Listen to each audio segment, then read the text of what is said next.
Bless up for tuning in to Project Cheney. Magic happens when you question everything.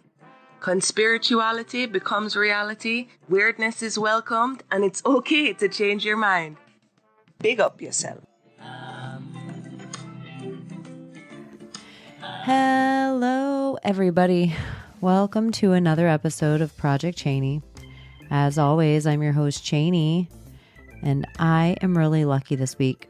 I am joined by Human Vibration. Her brain and the filters at which she looks through the world are kind of like no other, and that really excites me. I think I see the world in a whole bunch of, I guess we all do, but a whole bunch of comic books and movies and stories and video games and really all these kind of simple little scenarios in my head. And sometimes I take these really huge ideas and I can put them down into really simple, something you've seen in a 90s movie terms.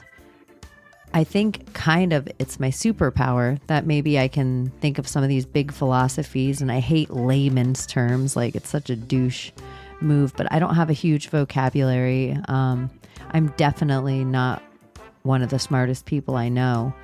I just think I like looking at the world from behind somebody else's eyes. And Human Vibration has a really interesting way in looking at the world.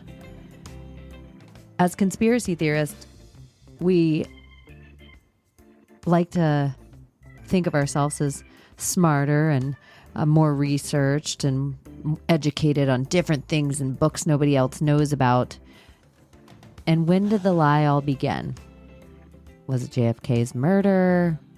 We know it wasn't 9/11. Was it the Romans or the Egyptians? Was it the Canaanites? What book is true?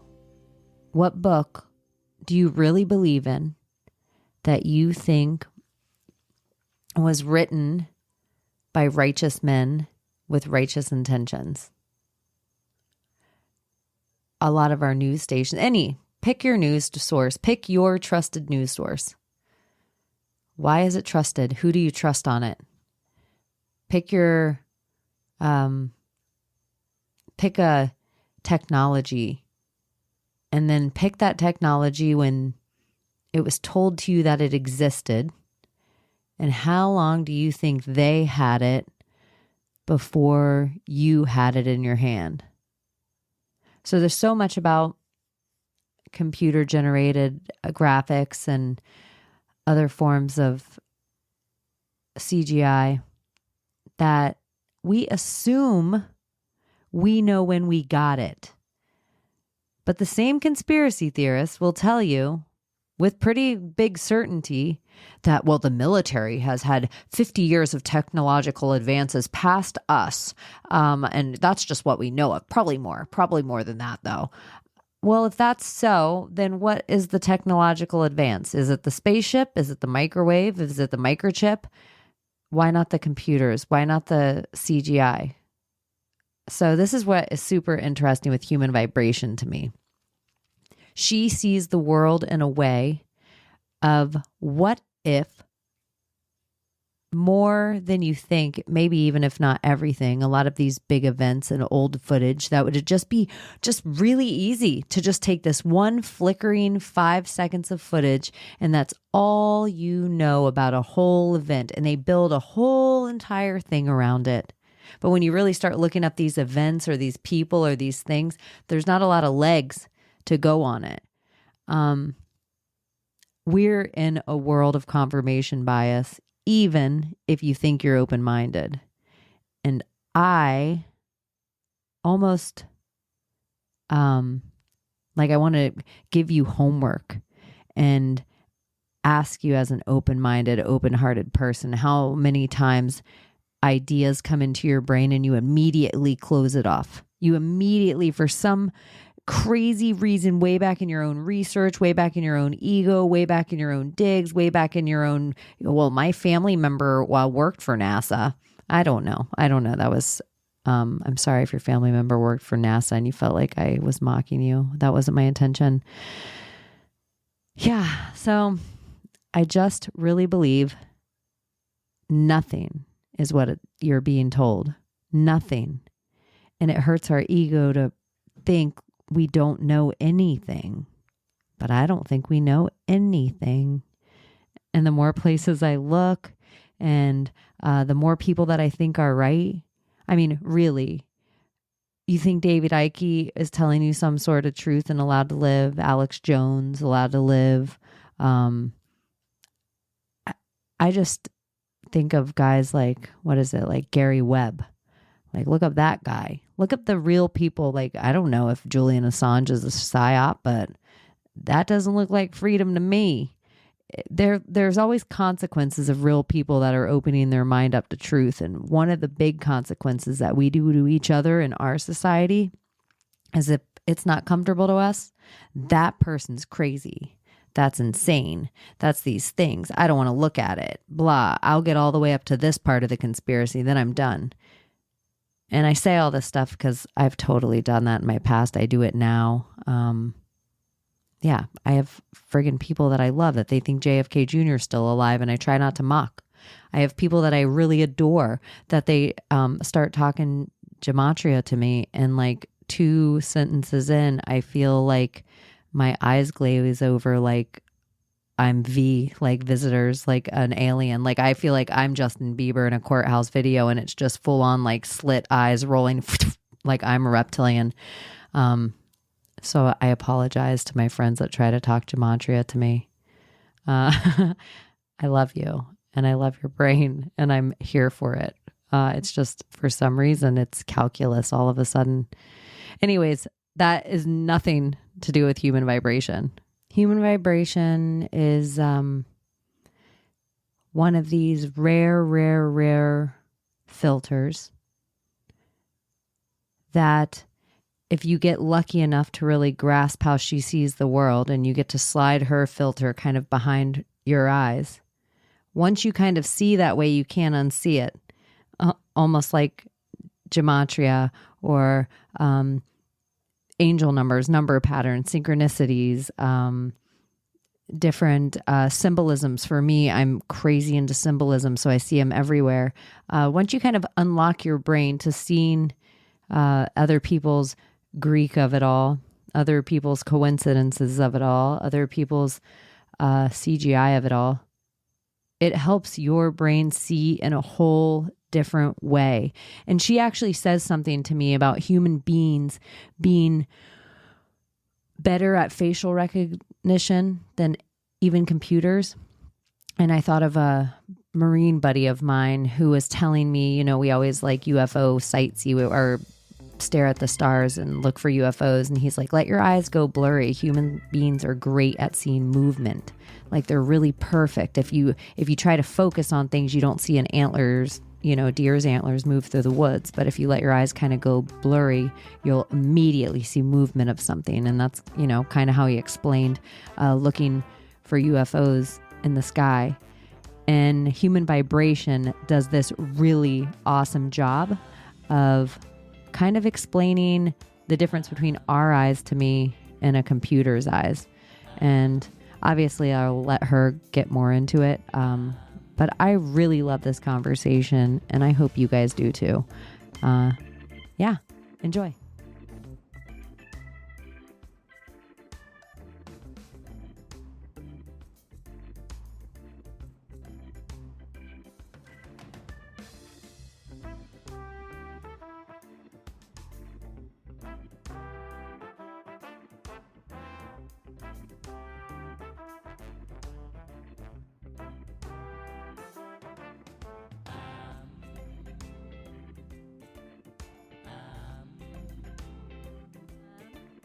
Everybody, welcome to another episode of Project Cheney. I am super lucky today to be joined with somebody who it's really hard to blow my mind. I break my own school of thought. Whatever I think I land on, I try to disagree with myself immediately.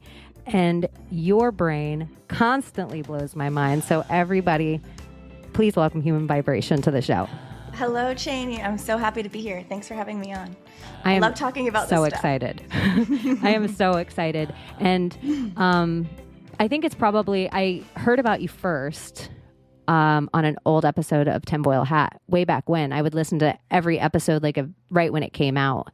And right when you said, right when your brain was like, I think John Benet Ramsey, the whole entire thing, is kind of fake and looshy and what, I don't want to put words in your mouth, but just what I knew of the conspiracy, just what I knew of the conspiracy, I'm like, well, I know those pageants never existed. I know people that have actually worked in the house. Like I was starting to know things that I knew about the conspiracy, and there was real truth to things that you were bringing up.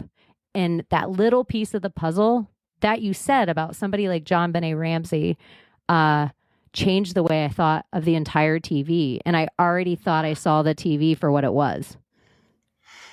I really think she's a skeleton key. I think that little girl, that fake little beauty queen, I think she is the key that unlocks the entire deception in a way through through how it's done, why it's done,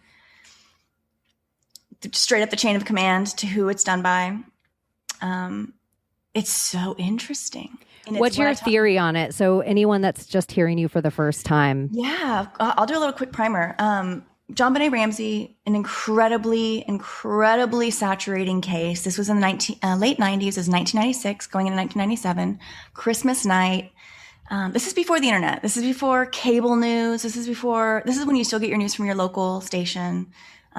It's way back time. It's way back when People Magazine is like the magazine. It's on everybody's. Anyway, so that's just like kind of the media landscape. It's much, much different than it is now. So this little girl from this beautiful, beautiful home with this rich family, and she's a pageant queen. She's 6 years old. She looks like an angel. She gets murdered on Christmas night in 1996. And the family thinks the family originally thinks she's been kidnapped because there's a ransom note. And there's all this international intrigue because the ransom note is written it's written by like a foreign government. It's so, in every detail is so intriguing, so enthralling, so fascinating, so mind-boggling. All of this is being communicated 24/7 in real time, kind of for the first time. It was the first viral little kid situation of this magnitude. So she's missing, but then her body's found in the basement, supposedly. Her father, it's covered in a white sheet, and they bring her up, and they layer this white sheet under the Christmas tree, and the mom's like falling over the body, and it's this whole scene.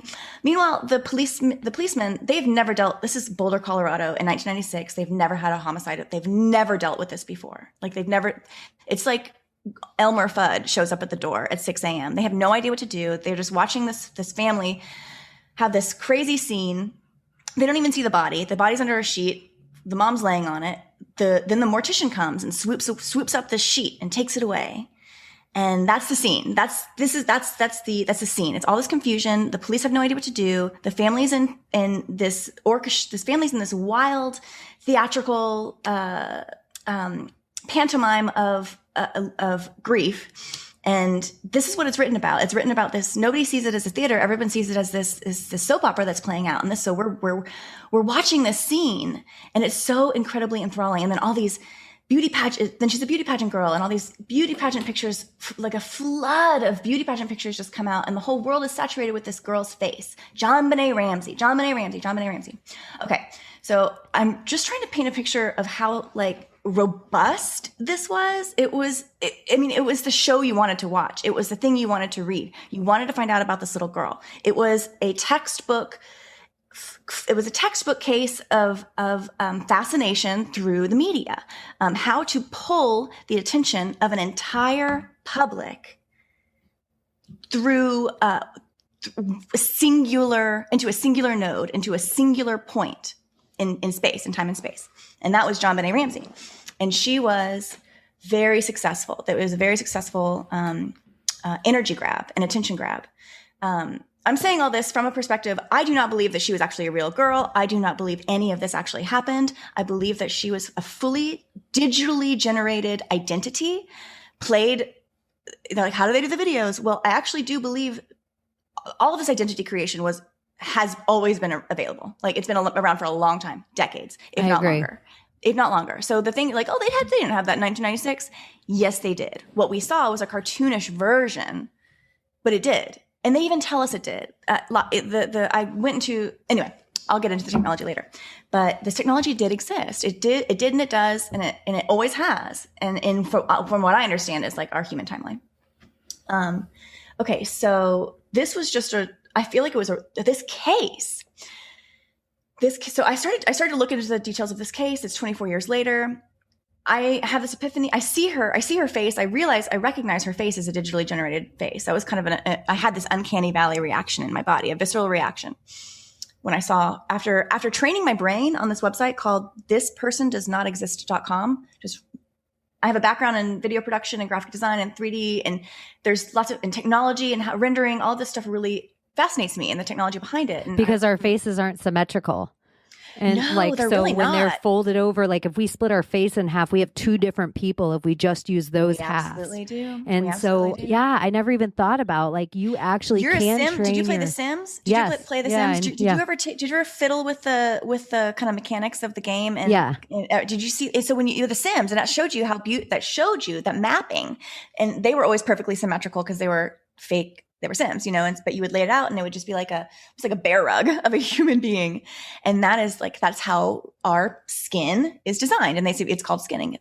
But in 3D technology, whether you're skinning a human being or skinning an apple or any sort of scene, it's a skinning process as part of 3D technology. Anyway, so I have this vocabulary and this understanding of this technology. And I also had a background in a fascination. I love conspiracy theories, always loved JonBenet, was obsessed with JonBenet, thought she was satanic ritually murdered. That was my like 14-year hypothesis and rabbit hole, was that she was actually, it wasn't just like a mistake, or it wasn't like the brother, or it wasn't, like just the parents, but it was like this deep, dark neighborhood child sex trafficking, satanic ritual abuse happened on Christmas night. This whole last star on the Christmas tree, pagan, here's all the rituals. Yeah, absolutely, really, really, really, really, really, really rich, robust. Down that road too. Now I see that's part of it. So it goes both ways. Like the media thing we saw in 1996, that was baked in, and that was beautifully done, and that was so interesting. The reason this case is so incredible is because even today in 2021, we are almost a quarter of a century removed from this case. We are still down rabbit holes. We're and there's no light that exists down the rabbit hole. I've always, ever since I woke up, that's what I believe. Because I used to get lost down those rabbit holes for years, decades. 14 years of internet researchery, that was all rabbit hole style stuff. Now I see all those rabbit holes as pre-dug for us to fall into, and for us to get lost down and get farther and farther and farther and farther and farther away from the dark, into the darkness and away from the light. Anyway, so JonBenet Ramsey, fascinating on so many levels across space and time. This tiny little girl, this central little node in our perspective, in our collective conscious. It's like a black hole. Like we still send all this energy to it.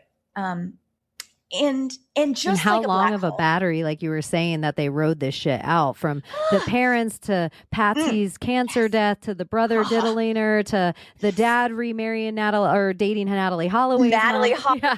It's like, how long have we been like hollow, non-existent? She's another one. She's on the list too. Holloway. And JonBenet Ramsey, like random access memory of a computer, RAM. And didn't he have something to do with CGI? Wasn't he have a company with CGI? His company was a computer reseller, and they resold, get this, $1 billion reseller in 1996. So you're not even making it. You're not even patenting it. You're reselling. So if you're reselling at a profit margin of $1 billion, how much money are you? I mean, that alone is a ridiculous supposition. It was a completely fabricated company. It was all just a shell game of Lockheed Martin, which is also, in a way, even though it's a real company, in a way it's a theater, a manufacturing theater. I'm getting hot. Okay, so I love it. back to okay. So she is a spark plug. She is a spark plug, and they literally called her that. Her family. There's like a little part in my thread that I kind of found all of these references. They always seemed to say that she was the light of the family. She was the spark plug of the family. And I was like, yeah, she's definitely a spark plug. What is a spark plug? But basically the facilitator, the instigator, facilitator, exactly what you need to create mechanical fire. It's so interesting. It's so interesting. Okay. And I'm looshing myself right now. This energy, good and bad. I need to be a little bit more calm. I'm gonna try to calm it down. No, I actually am. It's one of the things of the reevaluating and redoing my whole podcast as I realized that it's casting. I'm spell casting. It is very powerful magic. And these words that we say might last longer than our flesh bodies. I know. And so I'm going to pull my energy back in a little. I'm getting a little too hot. No, I actually was like, okay, I can't even have a chat room in the room when I'm trying to have a real like if I want to plug in, there's so much responsibility that it takes me to plug into this higher whatever where it's just like a flow of maybe where we existed in 2 other times where we had this conversation 1,000 times before. So it isn't any nerves being there. It just becomes like a step, like a dance that we already both know. I can't have other energies in the room while I'm trying to do my spell. I love that you said it like that. The spell. And I think that you put it beautifully. Because our words, whether or not we realize it, it's an actual arrow, like a bow and arrow into the matrix, into this realm around us. Every word we speak has an extraordinary opportunity behind it. And I think we throw so many of them away. And we speak nonsense, just nonsense all day, you know? Shallow words, hollow words, holloway words. Holloway words. Oh, what a beautiful transition back. Yeah. I know. I actually saw another post of yours where you said something about Anne Frank, and I was like, what does her name mean? Okay, so Anne Frank, the poster child. Before we even go. So you're in the first thing you see that you're like, you've trained your brain, and then you're staring at her, and I'm staring at the little girl. And there's that thing of us as humans that we think something's really endearing and cute, like we think a monkey's super cute, but then once it looks a little too human, like the Hall of Presidents at Disney, we think it's creepy. There's like a term for it, and I don't know the term. Uncanny Valley. That's your brain is fine-tuned to that. Yes. I like to say that the human brain, when properly calibrated, is the most sophisticated pattern recognition tool on the planet, specifically facial pattern recognition. We are, when finely tuned. And we are also extraordinarily in tune with human-like movement. And proper human-like movement, and what's natural and what's not natural. And what should be seen as natural and so we actually do and can. But because of this world of fakery that we live in, and I believe so many of our stars, of our celebrities, of the representations that we see of them, the digital representations that we see through our screens, irregardless of a form that may exist IRL in real life, I feel that there is a purposeful digital representation, an unreal representation of our favorite people, so that it'll kind of slip by our register, so that like we'll see these people that we love doing these unnatural things or looking. I mean, take Trump's wild hand gestures, like that looks like he looks like a Jim Henson style puppet. With the little stick, it's like someone's just behind him taking his hands to and fro. Nobody on the planet moves their hands like that. Why? It reminds me of JFK, of his vocal pattern. Everyone talks about his accent, and that's like a Kennedy accent. Why did no one else on planet Earth have an accent like that? How do you inherit such a strong, colloquial, regional dialect when no one else on the entire planet shares it? Where do you get that from? And it's a Kennedy accent. Everybody can hear it in their head right now. Strictly Kennedy. Like, it's almost like we're talking like this from another place. It's almost like talk about Disney animatronic Hall of Presidents. It almost is like an animatronic, unnatural sounding cadence of voice. Odd. No one else on the planet sounds like that. And I don't know. I guess that can be said for a lot. I think that that uniqueness is really special. Like, I'm not saying that we all should be the same and sound the same. Uniqueness is really an incredible thing and very special. But I do think with our stars, with the things that stars blind us, I think that with our stars, we are projected through our stars, literally how stars work, luminaries, the projecting light. I think that our stars our celebrity stars are projecting onto us, like a projected unreality, or a projected reality that can be tweaked in any certain way. And I think it's like brain training. I think that in the way that we watch media today, I think it's kind of like cognitive brainwashing constantly, to where we have no ability to do any of our pattern recognition things. We don't know what's what. We don't know what's real, what's not real. We think everything's real. We think everything is legit. If we are shown something entirely unreal, we simply cannot see it, which is wild. What we do have when we are shown these, it's like a tiger trained in fake grass, and the second they try to bring him outside, they touch the grass and they're like, what the fuck is this? That's an amazing reference. That's an amazing analogy.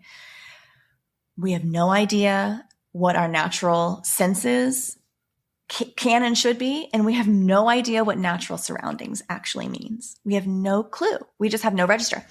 And I think that's our whole life, from cradle till grave. It's one long brainwashing program. And it's good. It's really strong and it's really good. And it's all based in fear, really. A lot of it's based in fascination and fear. And they usually go hand in hand. Okay, so is it some part of like them convincing us it makes it easier if we believe, whether it's firmament, space, simulation, as long as you can convince whatever the fish is, whoever the goldfish is, whether it's the simulation size, the globe size, the firmament size, as long as you can convince the goldfish they're in a bowl, then job is done. Beautiful. Beautifully said. I couldn't agree more. That's where I stand. That's exactly where I stand as well. I think it's unknowable for a reason. It's unprovable. I think it's observable in a way.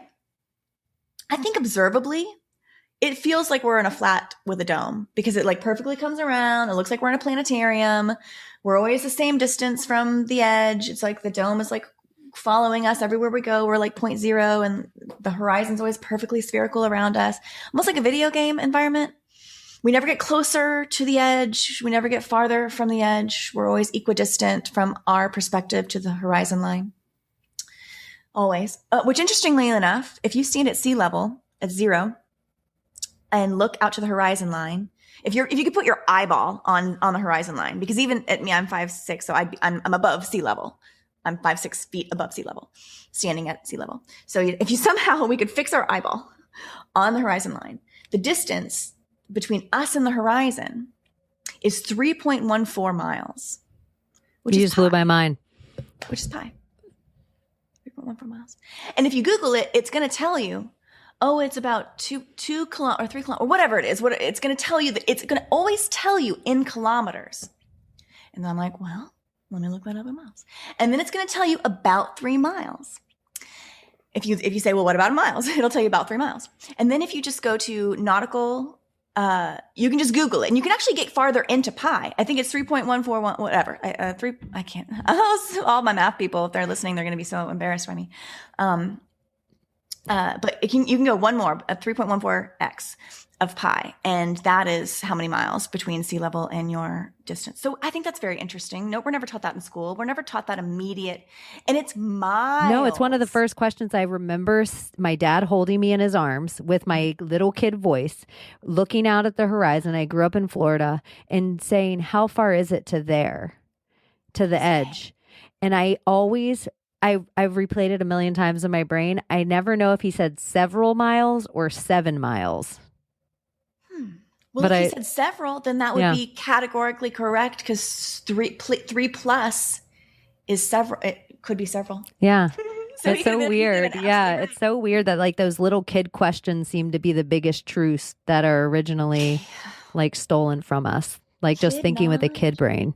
Kid intuition, kid magic, kid intuition. And that's why I'll wrap up John Benet Ramsey. I'm just going to say and I want to talk more about kid magic. There is something about wrapping a story in the death of a beautiful, innocent child, the darkest of darks with the whitest of whites, that polarity there. That story is about polarity and the power of polarity. And, I think that if you want to learn more about John Benet Ramsey, you can listen to a lot of other podcasts that I've been on. Hold Up, Wait a Minute, episode 18, and Tinfoil Hat with Sam Tripoli, episode 302. Hold Up, Wait a Minute is Black Pill Radio now if you're looking for it. Oh, I'm sorry. I had it written down. I wrote it down. Yes, Black Pill Radio, Shane and Ken. They're going to be so mad at me that I said that. Let me clarify. Yeah, I was reading off my old. I got to update my. No, Black Pill Radio so much. I never even remembered the name Hold Up, Wait a Minute until they changed their name finally, and then it sat in my brain permanent. I could never remember it. I would be like, this is the second time since their name changed that I've plugged the wrong one. Sorry guys. Black Pill. Yeah, I actually love that. I love the direction that they're going, and I love that it's under the Black Pill, and I think that's like, it's great. Awesome. It's good. I think it's funny to me that no matter what 2 color pills you mix together, it always makes purple. That is funny. Yeah. Y'all don't take any pills. don't take the pills. I know. Can we get off the prescriptions, please? Yeah. Can we just stop taking pills?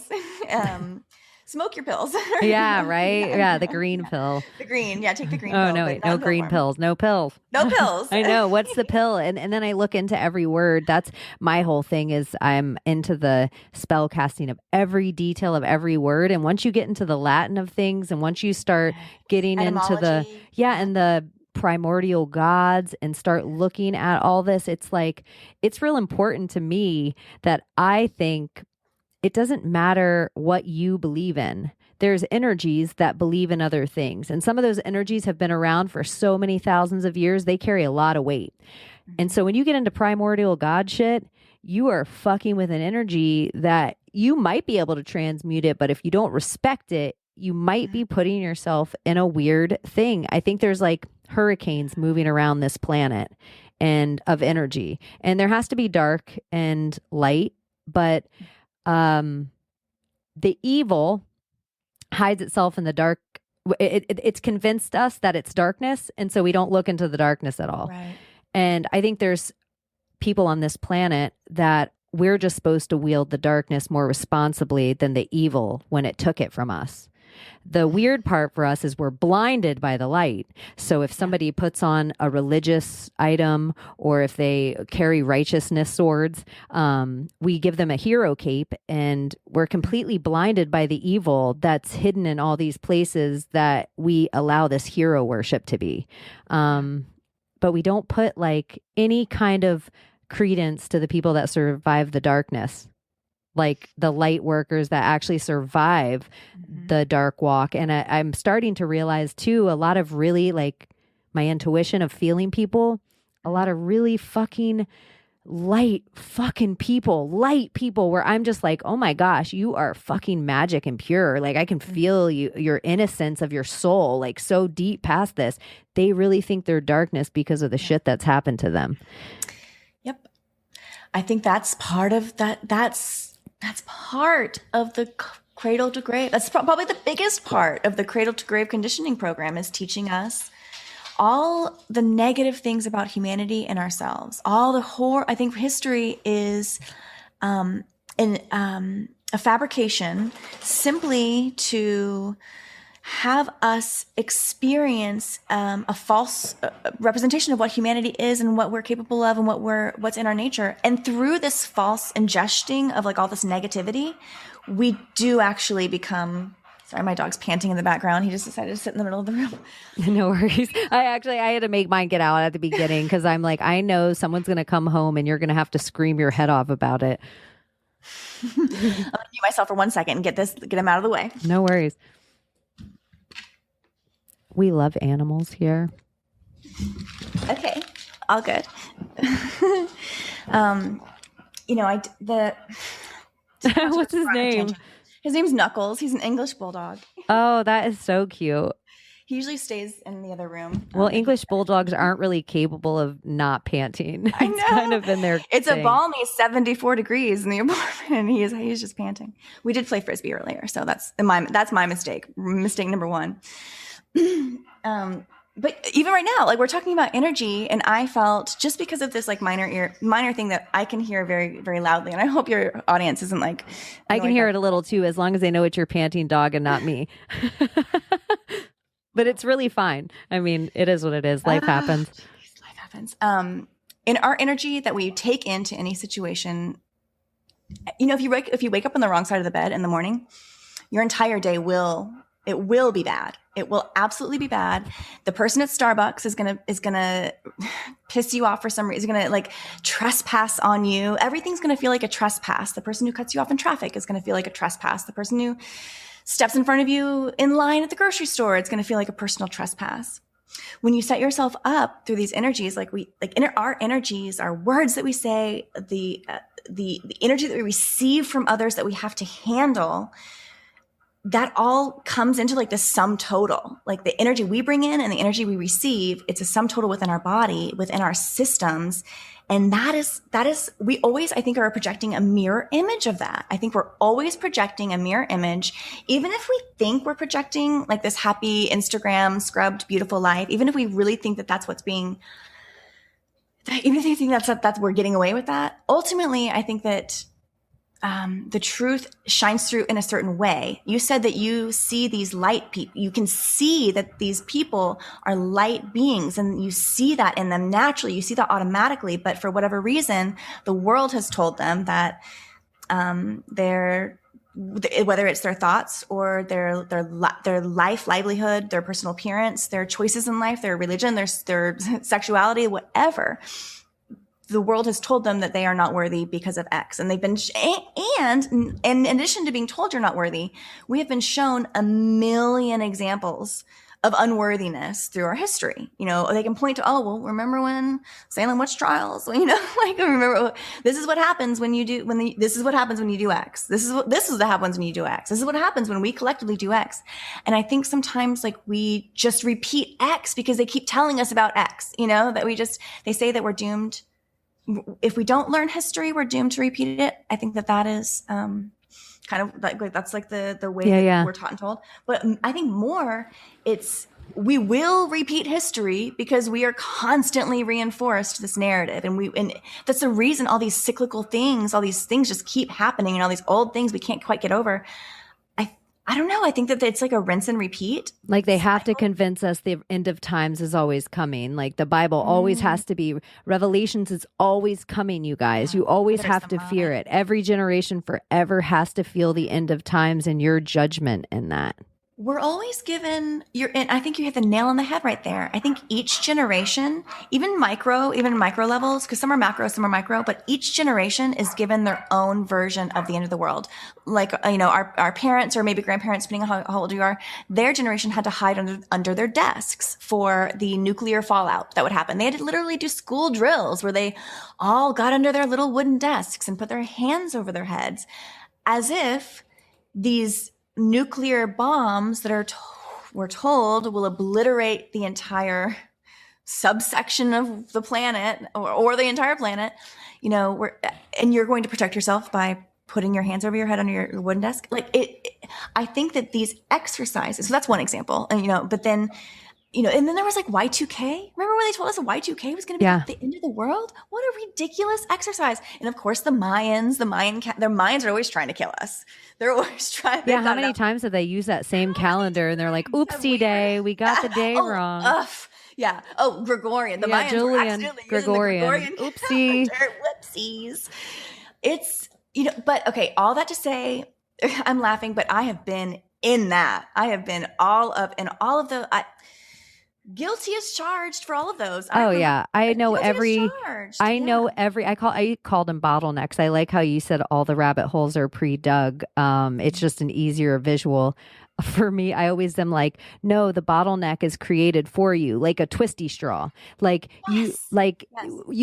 I noticed just because of how long I've looked into conspiracies, even you saying like, I've been doing this shit for like 15 years. It's like, oh, okay, we can have that kind of conversation. I know keywords when I hear right away that, oh, I'll talk to you again here, because there's certain things people hit, whether it's this is Zionism, or here's the Pope, or there's just certain key villains that, villains. That are just like such a small part. Yeah. Heroes earlier, and I think villains and heroes. And you talked about how our heroes are presented in a very specific, manufactured and presented and held up high in a very specific way. I think they do the very same thing for our villains. The villains and the heroes are just like, it's the two sides of the same coin. It's the Janus concept of the same but mirrored. Very interesting. They say that too when you're like I'm a comic book nerd. And so one of the key things if you're writing a comic book, they say to really like fully let people understand your hero, you have to let them fall in love with your villain first. If you can get them to fall in love with your villain and then he becomes a villain, so they can always Bill Gates. Exactly. They have to always fall in love with the villain. And Jeff Bezos, all of them really. It's the same as if you call me a hero for going to work every day and I ain't doing shit at my job that's really heroic, it's really hard for me to tell you when I get home that I'm just going to work for 8 hours and changing some fucking bedpans and like wiping a couple asses. Like, it's not the Black Plague at my job, but we keep getting pizza. Are you in the medical? Is that what you do? I actually used to be in the medical field, but I am not rendering masks into my life. So I changed my whole entire existence for the way, way, way better. It took 3D to 5D, girlfriend. I did the same thing. It's been like total, it was shadow work. It was a little bit of myself, just with, I had the god of finance in my total life. I worshiped money, but I didn't realize it. I thought I was better than that. And I always thought I used my money for freedom and for luxury and for things I enjoyed, but I was completely you realized trapped. You were paying your currency. The whole time you thought you were getting money,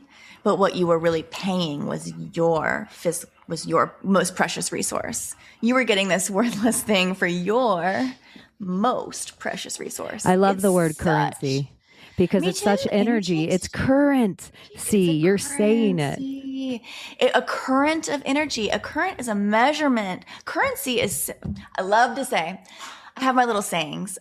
I grew up in a family of like idioms, of sayings, of phrases, of like I as human vibration, like I always say the same things. And one of my favorite things to say is they don't call it currency because currency means money. They call it currency because currency means energy. And money is a transmutation, essentially, of energy. They are giving us this valueless token, a Chuck E. Cheese coin, which kind of looks like Bitcoin, to be honest. Mm-hmm. It's funny to me that how much, because spells are words and words are spells.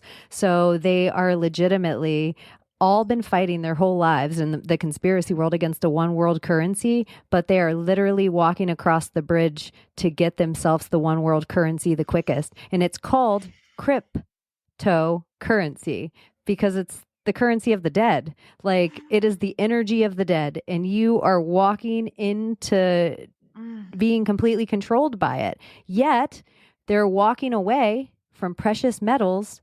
And if you take gold and silver, they're the most conductive metals.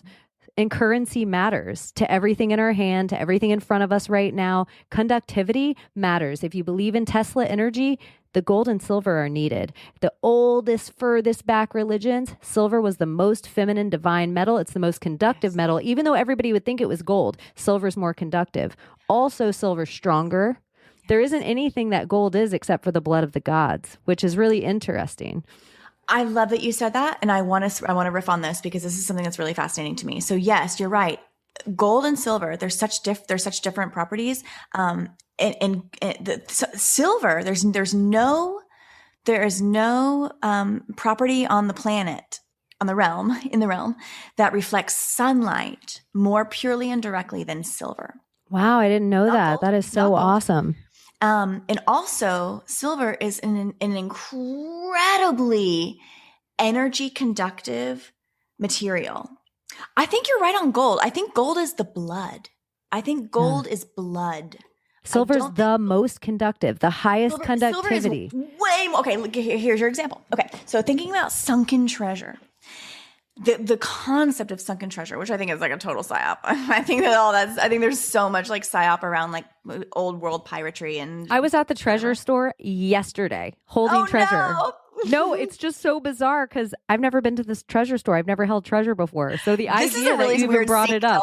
This is a really okay. Well, I'm going to go farther because you were meant to go to that treasure store. Okay, so if the properties of gold and silver. So silver, if you have silver underwater, and this is okay. So everybody, please, sorry, I just got loud. I just got hot. No, it was awesome. Listen to hold up, wait a minute. Black Pill Radio's little episode with Carrot Coin. They interview the Carrot Coin guy, and he is their sponsor. And he did an episode with them, and it blew my mind. Okay, back to it. So, and he does silver. He's a silver guy. And this is when I'm a silver guy too. It's my favorite. I like silver. I wear gold, but I'm a silver girl. And this is when the GameStop. So they interviewed him when the GameStop and then when it was just like skyrocketing. And he's a silver dealer. And so they had him on. They talked silver. I was very interested. It rocked my. I texted Shane. I was like, this episode of all episodes with your sponsor, this rocked my world. For you to say it right now, for something to blow your mind, I wrote down his name and I circled it. I'm like. Carrot Coin. I'm totally going to call him. You better sponsor some sort of human vibration something in the future. Yeah, totally. A human vibration coin of conductive metal. Yeah, HV. Oh, actually, I do have art that I'm launching for NFT, which is anyway. Talk about it. What is it? I will later. Okay, cool. We'll talk about it. Okay, so silver. So if you had a sunken treasure, let's imagine that pirates were pirating and back in the Pirates of the Caribbean days.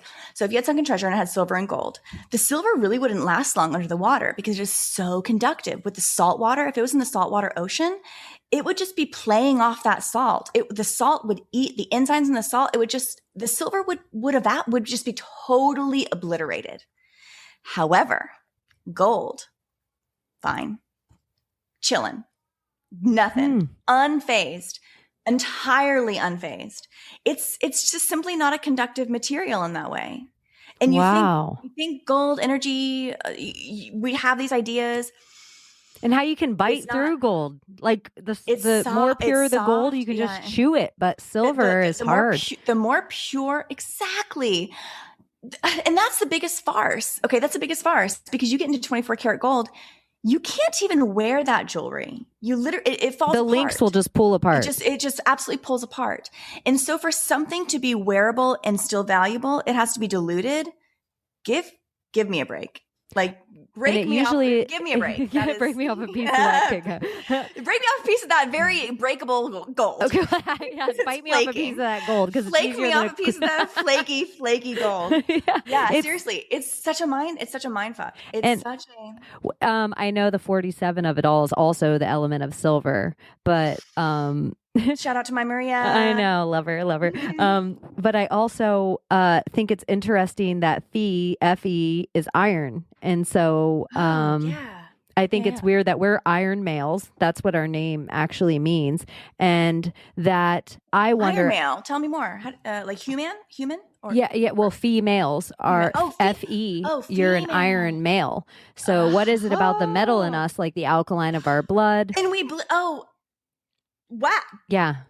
We're Mind precious blown. metals. I think we're the fucking philosophy stone. I think we're the precious metal that turns to gold. If we're like, I think I'm starting to break down just ways that I kind of, Iron. alchemic properties of salt. The reason like Florida is the one free place on the country in the world. Like there's something about metal. There's something like they want to put metal in our deodorant. They want to put metal in our shots. They want to put metal in every part because we know we're conductive energy. Chains. And also chains. When you think about, I mean, I'm actually currently wearing like a gold talisman chain. Like it's my dad's gold.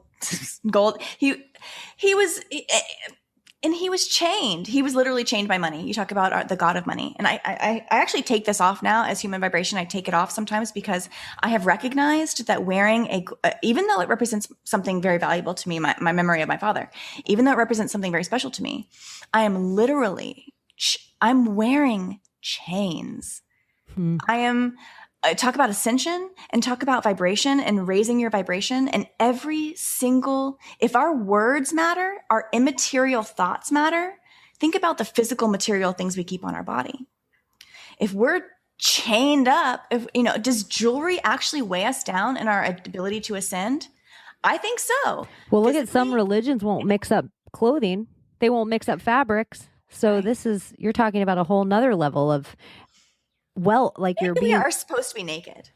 Actually, I'm pro nude. I'd start a nudist colony if I could, but I won't. I grew up in a nudist colony, and I'm probably more clothed than any other person that I know in a really odd way.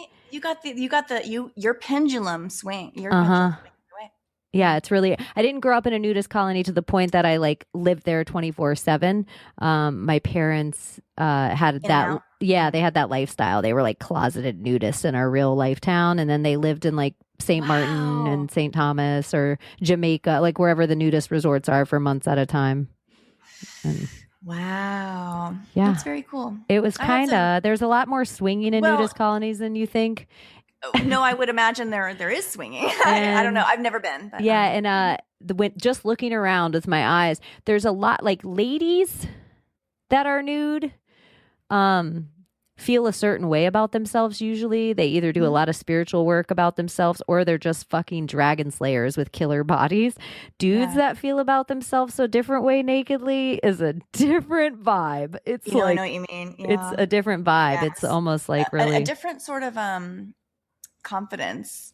Yeah, and it's or like a not a confidence, but like a total irregard for propriety, or it's like, okay, you seem to really be into yourself with and completely I don't know. Yeah, actually, it's just what? You be you, boo boo. You be you. I don't want to. As long as.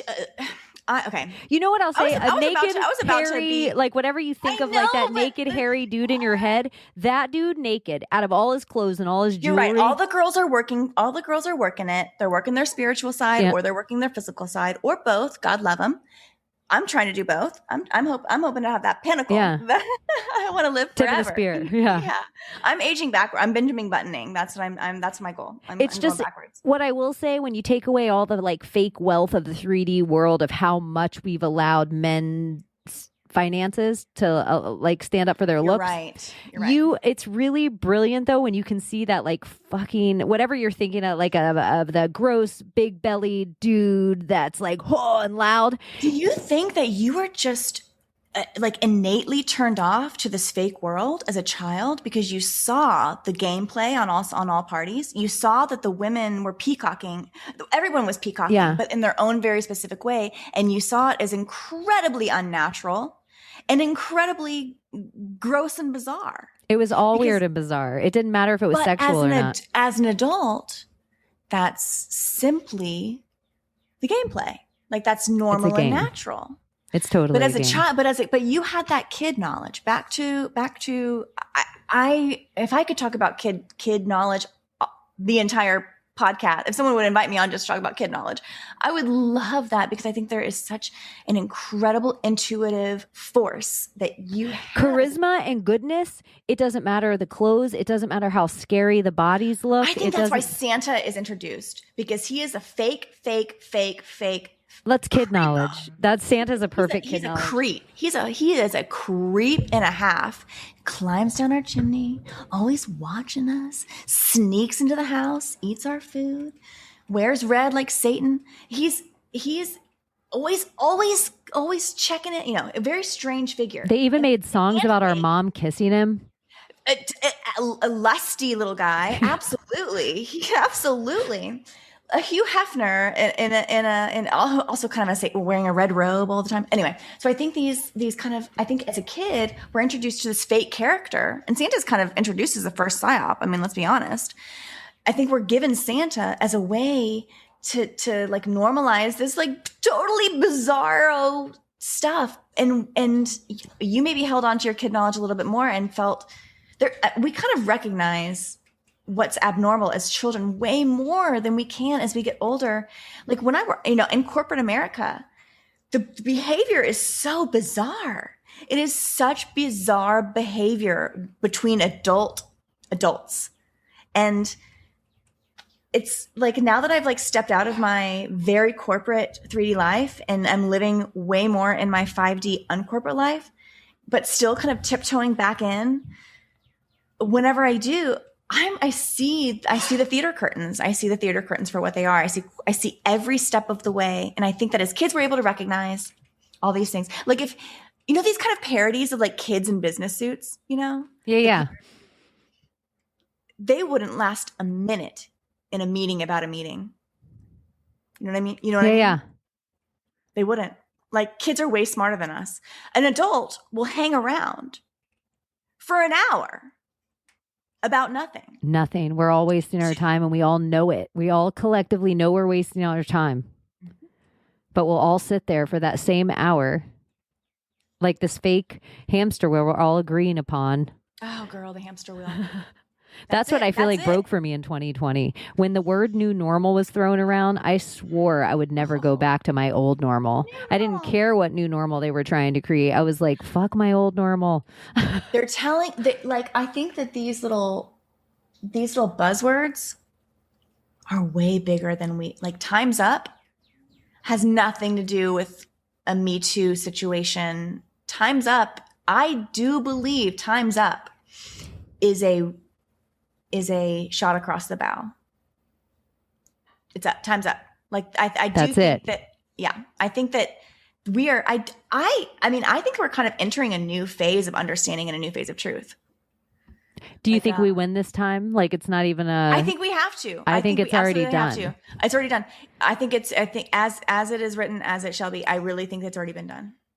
Where are usually the question I start with, or I have been, but I kind of like that this just we're about an hour late. I know, I love it. I usually, because I just know so much of where we're going to go with the conversation by asking people who or what God is to them right now. Us, inside, inner divinity, 100%. God is not out there. They want you praying up and out, like they literally want you, and they want a go-between. They want a whole company between you and what your understanding of God is. They literally position an entire universe between you and God.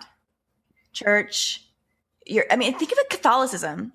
I'm tangentially Catholic. My dad was raised Catholic, and through that, I had to go to the Catholic funerals from his family. Lots of Catholicism within, even though I wasn't raised Catholic. Do you love how they like cannibalize your deity?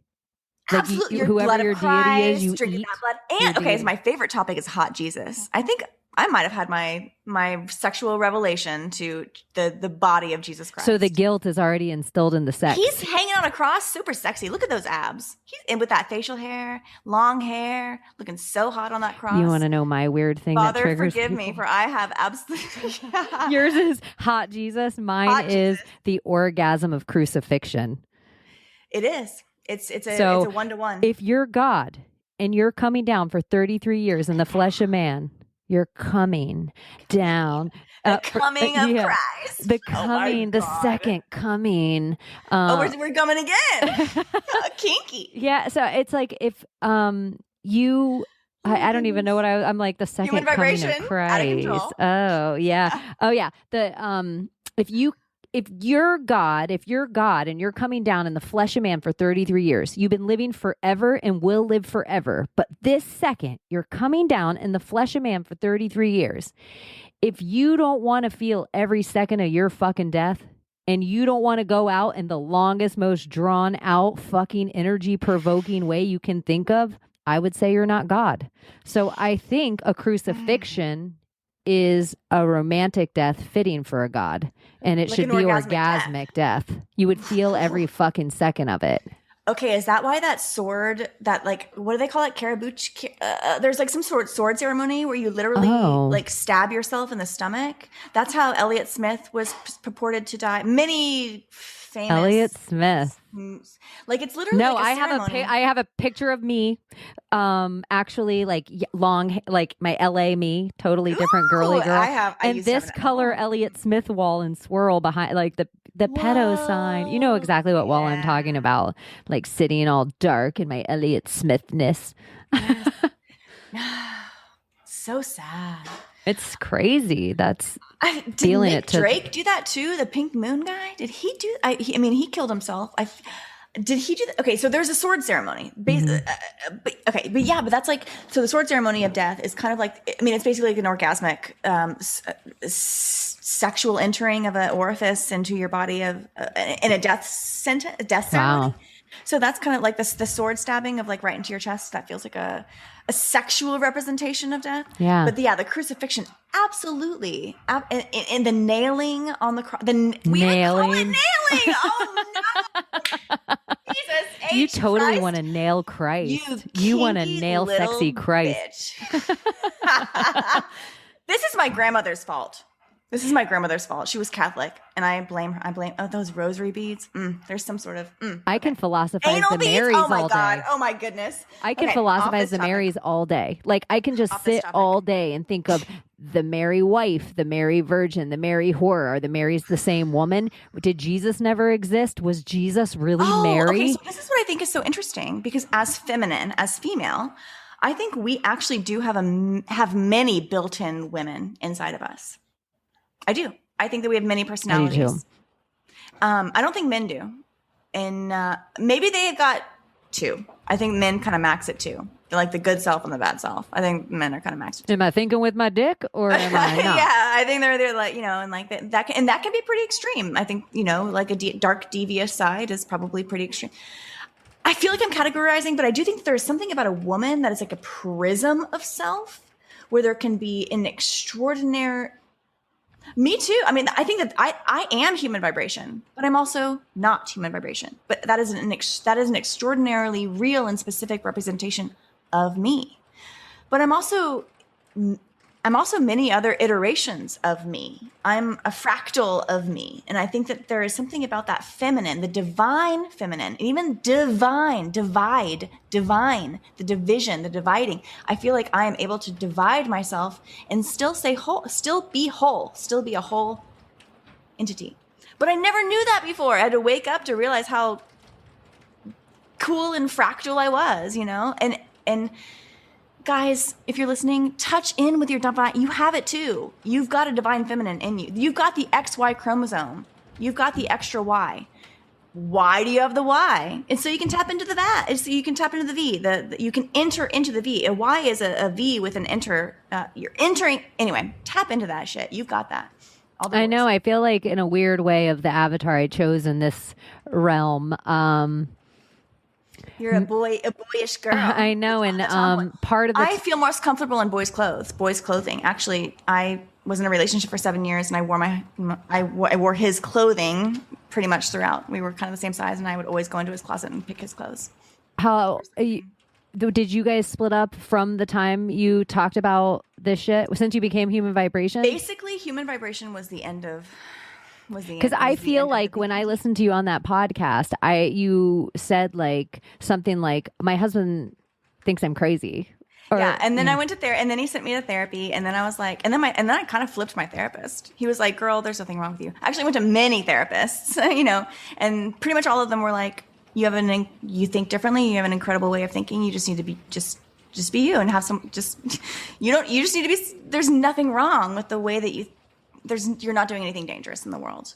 I think it's Which is what I divine was- question to ask. I think it's divine feminine to ask questions. I think to have this philosophy brain, I feel like it's really a divine feminine trait. And a lot of men do have it. They've just lost the ability over time a little bit. The ability. I think they've lost the ability. And I think the divine masculine is having that just ego enough to respect your own voice enough to allow the vibration to come out of your mouth without feeling shame. You know what I think? I'm kind of thinking about this now. I think kind of like the obsession with like the tranny, who's tranny, who's not. I wonder if that is just a way to calculate and misdirect us from how important it is for men to actually tap into their feminine side, and like for women to actually tap into all of the various sides, some of which are masculine. Like, I kind of wonder if like I feel like I see a lot of accounts in the truther movement that are like tranny gate, and I don't ever really touch that. Yeah.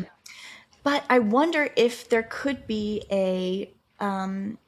if we physical Baphomet ourselves and it's still physical, still 3D, still physical, still 3D. We all should, but an alchemical process inside. Way. But instead, they're showing us this weird like to make us fearful of tits and hooves and dicks. Exactly, we're gonna think it's like swinging dicks and on a girl or with like tits. It's Big Mike or like Big Mike's and Caitlyn Jenner's. Yeah, let's be honest. And that's what we're shown, and that's what we're projected as. We are literally shown Caitlyn Jenner as the divine or as the feminine masculine because he was, or the masculine femme. I'm getting my I know. Me, they, thems. Me, blah, blah, blah, blah, blah. Okay, so Caitlyn, Bruce Jenner was the decathlete. I mean, he was literally all masculine. He was American masculine male. Epitome of masculine. And now he's swung. He's swinging over there. And then, on the other side, we've got these okay, so I don't know. I feel like the representation of our media representations of this concept, this very true concept of the importance of the masculine within the feminine and the importance of the feminine within the masculine, I feel like that is complete with the Big Mike. I forgot poor Big Mike, back into it. But I feel like those two are like polar examples, and they're meant to like totally make us think that we shouldn't be mixing the two. You know what I mean? I think as long as they can keep convincing us of whatever it is in the 3D world, whether it's cash becoming like, we all agree that's an agreed upon lie. Christmas Day, we all agree we take this day off. And whether people that don't believe in pagan or don't believe in Christian take part in the tradition and they have no idea. I do believe there are real spells and real magic. There's something. Do you think you're a witch? Do you think you're a witch? I think I'm a witch. I never would have thought that before 2020. I am totally a witch. I'm such a powerful witch. Yeah. I would have never, ever said that. I would have never called myself that. I didn't believe in that. Like, I was the conspiracy theorist that if you hit me with things like Sasquatch or ghosts I was just completely turned off. Like, I glazed over. I didn't want stuff that I couldn't tangibly see and look up. And somewhere at the end of 2020, I don't buy all those, but I think there's a weird truth in each of them. Yeah, and I just.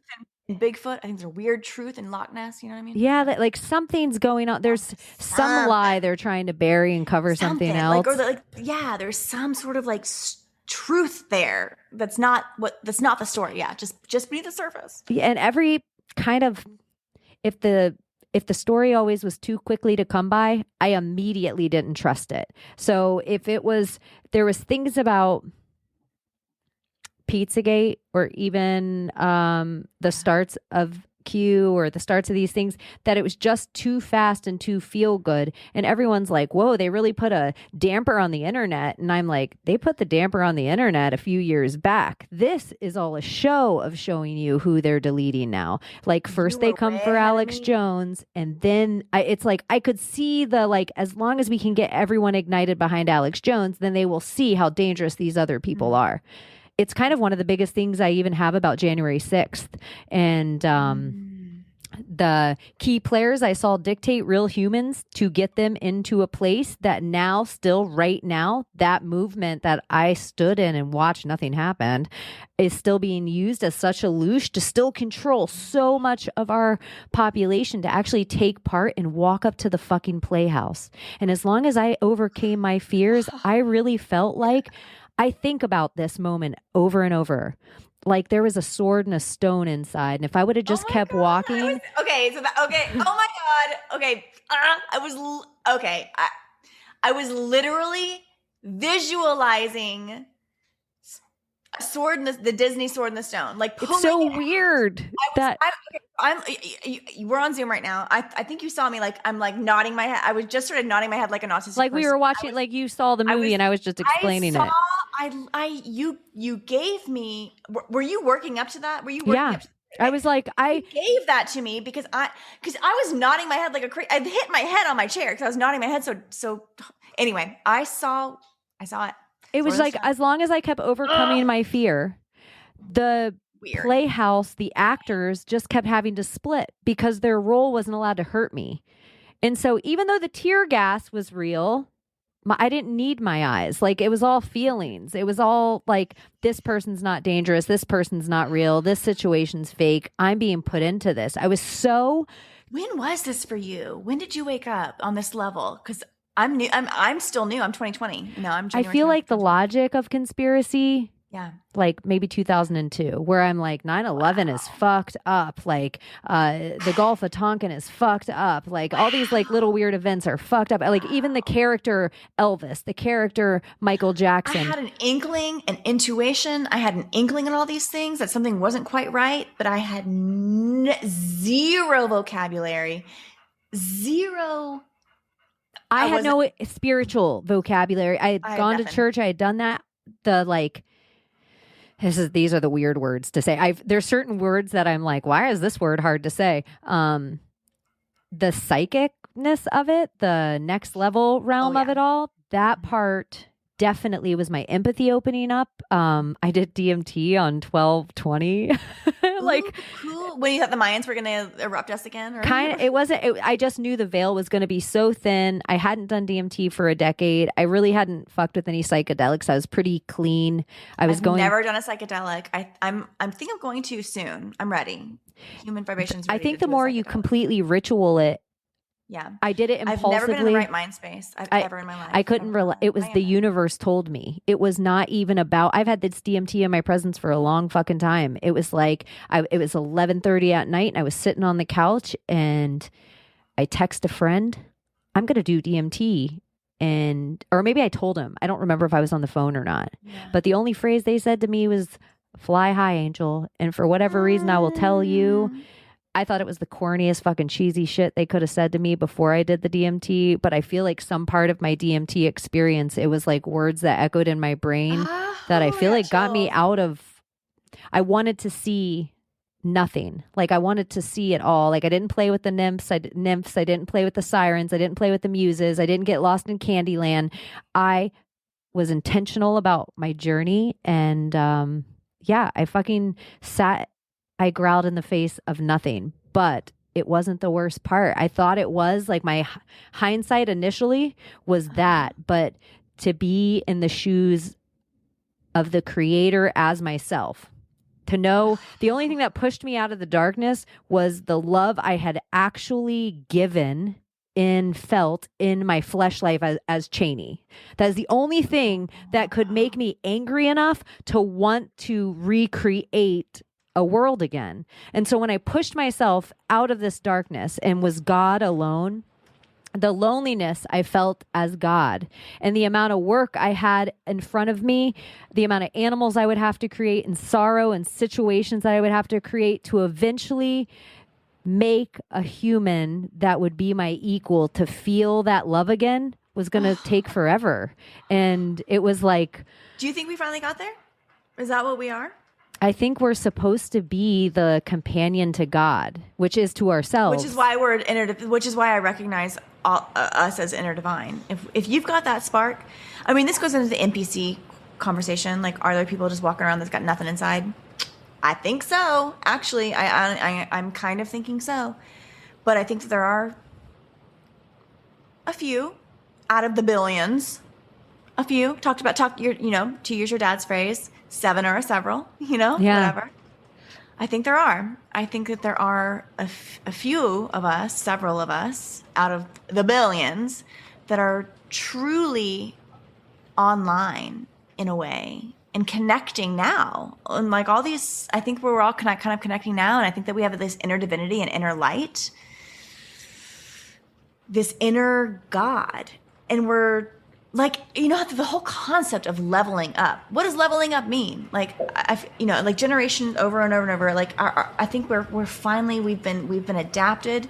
We've been curated. We've been prepped and primed and prepared for this moment of sitting kind of at the throne of God. Is that what they always say? Like, sitting at the feet. At the feet. I mean, if you got a foot fetish, this is your dream. Yeah. But I think it's so important. And I think all the world's religions are all go in. Instead of, if I love you, if I just stop focusing on me. Eternal love, agape. Yeah, like everybody has this idea. If I learn how to love myself, like the RuPaul. If you can't love yourself, how are you going to love somebody else? Can I get an amen? But I think it has to go outward before it goes inward. Right? Yes, that's what I think. If I truly can love you, like a boomerang, a boomerang. You have to launch it. You have to launch that love. You have to launch your love. You have to launch your light. And then it will shine back. It will be received back. Same with currency. Same with money. You control your flow. You can control your flow of everything. You control your flow of money. You control your flow of light. I've never been more generous in my entire life. And I have never been more wealthy in my entire life. Like I tip way better.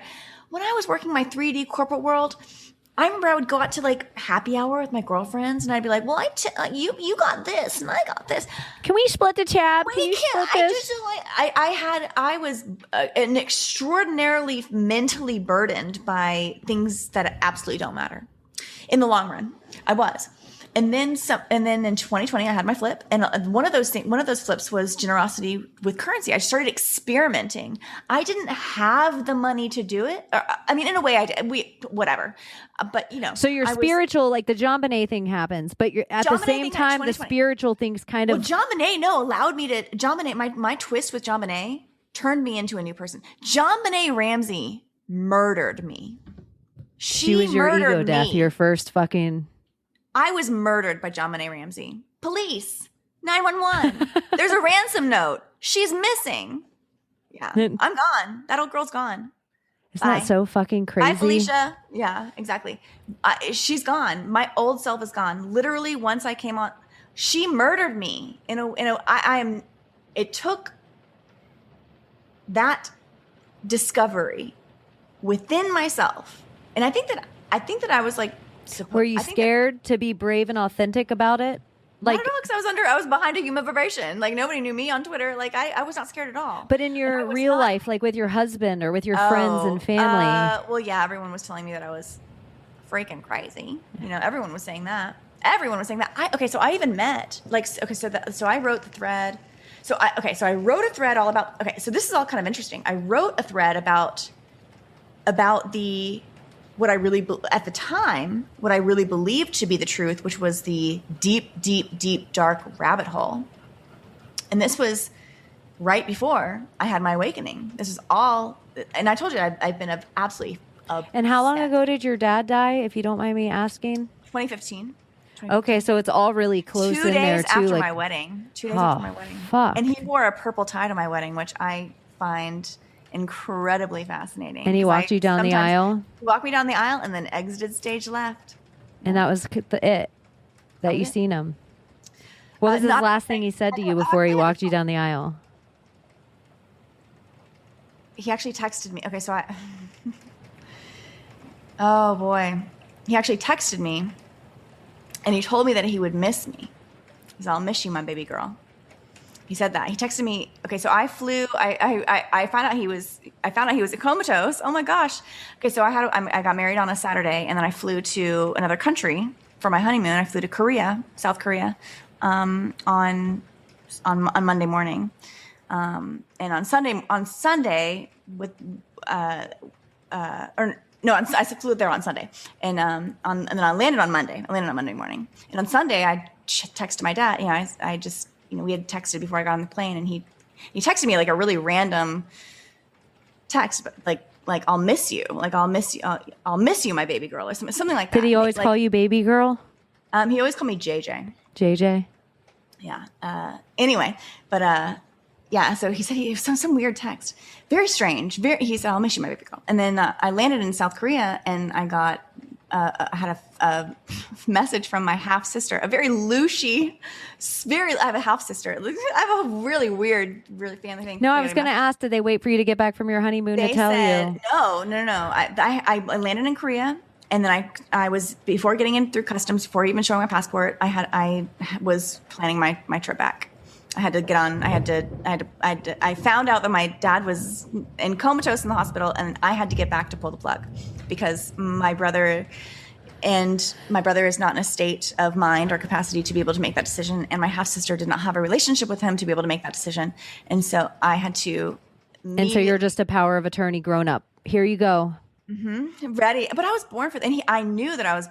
He knew that I was going to be this girl. He already knew it was you. Already, yeah. I was very strange, and I learned that after I was fated in the cards, absolutely fated. How does he give you signs that he's still around you?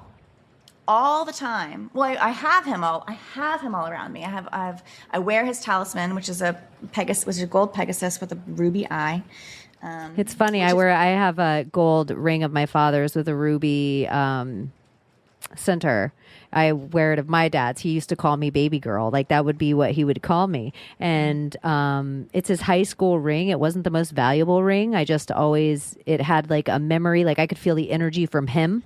I've got his baby cup, like a silver baby cup, like just a little tin. It's like that little tin baby silver cup. That they used to, and it has his name. Yeah. He was a very poor boy, so this tin cup is extraordinarily valuable, as far as, for what was considered worthy at that time. And I just feel like there's like the metal property. Yeah. I keep that in such a pride of place in my bedroom, just on top of a cube, a white cube stone kind of monument, and I keep the cup on top of it because I feel like there's some sort of energy property that's happening with that, and like I feel like that is swirling his energy somehow around, and I'm keeping him around.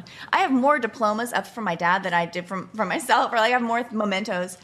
I feel kind of bad. My mom's still living, and I don't have anything up of her. Oh my gosh, my mom is like, what a saint. When are you going to get a tattoo about me? And yeah, I'm like, the heart mom. Like, I know mom. She makes me feel guilty because my own, like I am littered with ink of the pain I was going through for my father's death that aren't like necessary. When did he die? Dude, I don't even really. It's been so long now. I feel like it was. Were you a child? Were you young? No, I was in my. Maybe like 10 years ago, like I was in my 20s and just processing pain. You were more than that, even. Yeah, I was trauma zone. All my female friends, all my male friends in life, they did not know how to I was like the first friend to lose a parent, and I was also like a pretty big pillar to my friends. So I just felt like they were just scared. Now looking back now that I know everyone and even know myself. Grieve it by yourself. Yeah. I was really lucky. I still haven't really grieved his death. I've just surrounded myself with I didn't grieve my father until I lost a cat. Wow, transmutation. Yeah. There's your transmutated energy, and that cat was probably fated to do that. And I had a really great support team around me with the cat. That's why cats have many lives, they say, because he's actually representing your dad's. I hear that cats can't be, they're the representation of free will. So a witch can't control another witch's cat.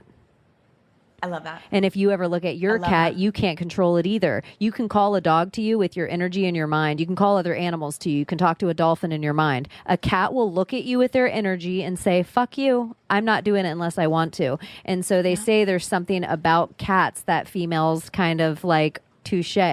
Like their energy sees us and we see them back. And feline. Feline, F-E. Oh, shit. Feline. Iron line. back there. It's all like, right. It's all like truth in plain sight. Truth in plain sight. Feline presence, feline energy. So feline, like a line, like a tether. Ooh. It's one of the weird. It's you said that, and I had this image in my head that for some reason my meditation goal is to hold a line of metal between my two fingers and be able to light it up. Of course. Yeah, so that would be a feline, like a string. Yeah. In August or in September of 2020, I was part of this art collective, and I was doing like digital art and physical art, and my physical art representation, and also like just different types of art. And one of my physical art was this found. You could do whatever. You could do anything, but it had to be like physical objects. You couldn't do like, I was doing digital art all the time, and they were like, okay, you've got to spread your wings a little bit. And I did this physical art of just, like, I'm just going to look for things that I find. And I found all these objects, like trash, just discarded objects, but it was like this perfectly round hoop, metal hoop, and a magnet that I found, and a string, a purple string, and a nail, and a rock, and I rigged this kind of like standing structure that was. I had the round hoop up, standing upright, just only on this like this magnet and this nail, and then this rock that was stabilizing everything, and that was my art project. Was just like this perfect balance found by trash. But the string, like none of it could have happened without this like string theory. There is something so important about the ties and tethers and strings that bind and surround us. And yeah, the metal hoop was important. Yeah, the rock was important. And yeah, the magnet was very important. I love magnets. But what really tied this all together was the string, was the string element. So for you to intuit that is something important for you to do, and that's on your bucket list, and that's something that I kind of had like an intuitive thing last year, as far as like this expression of magic, and expression of self, expression of art. That's very interesting. What are your superpowers? Okay, so I do believe I have the ability to stop clouds, and I do believe that I have the ability to change the weather, and I do believe that I have the ability to actually stop a bad thing from happening in real time. But that's the hardest, and that's the thing that happens the fewest. In all my research, only 6 that I've found so far, and I've researched over 2,700 gods, I've only found 6 that can control the time. It's a really powerful magic. It's funny, the things that I see that people think are evil, and now knowing what I know, and I don't know how to do everything. That's not my magic. That's where I realized somewhere we went wrong is we thought we could possess everybody else's magic instead of honor their magic, and then how's our can play with it. Yeah, our authenticity is the key to me of how God expands. So if there is a God that connects us, not a fucking man in the sky, but like an energy source, like an octopus head, and we're all arms of that octopus, like an infinite amount.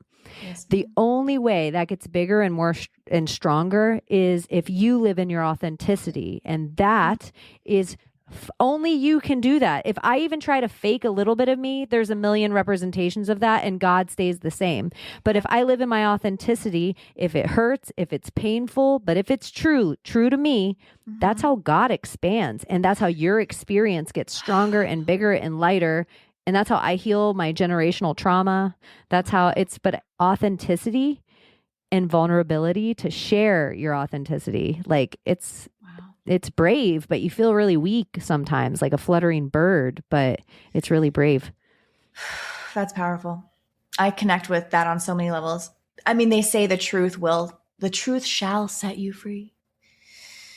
And it's not anybody else's truth. It's your truth. It's the truth to you. Your true authentic self will set you free in this matrix of a world.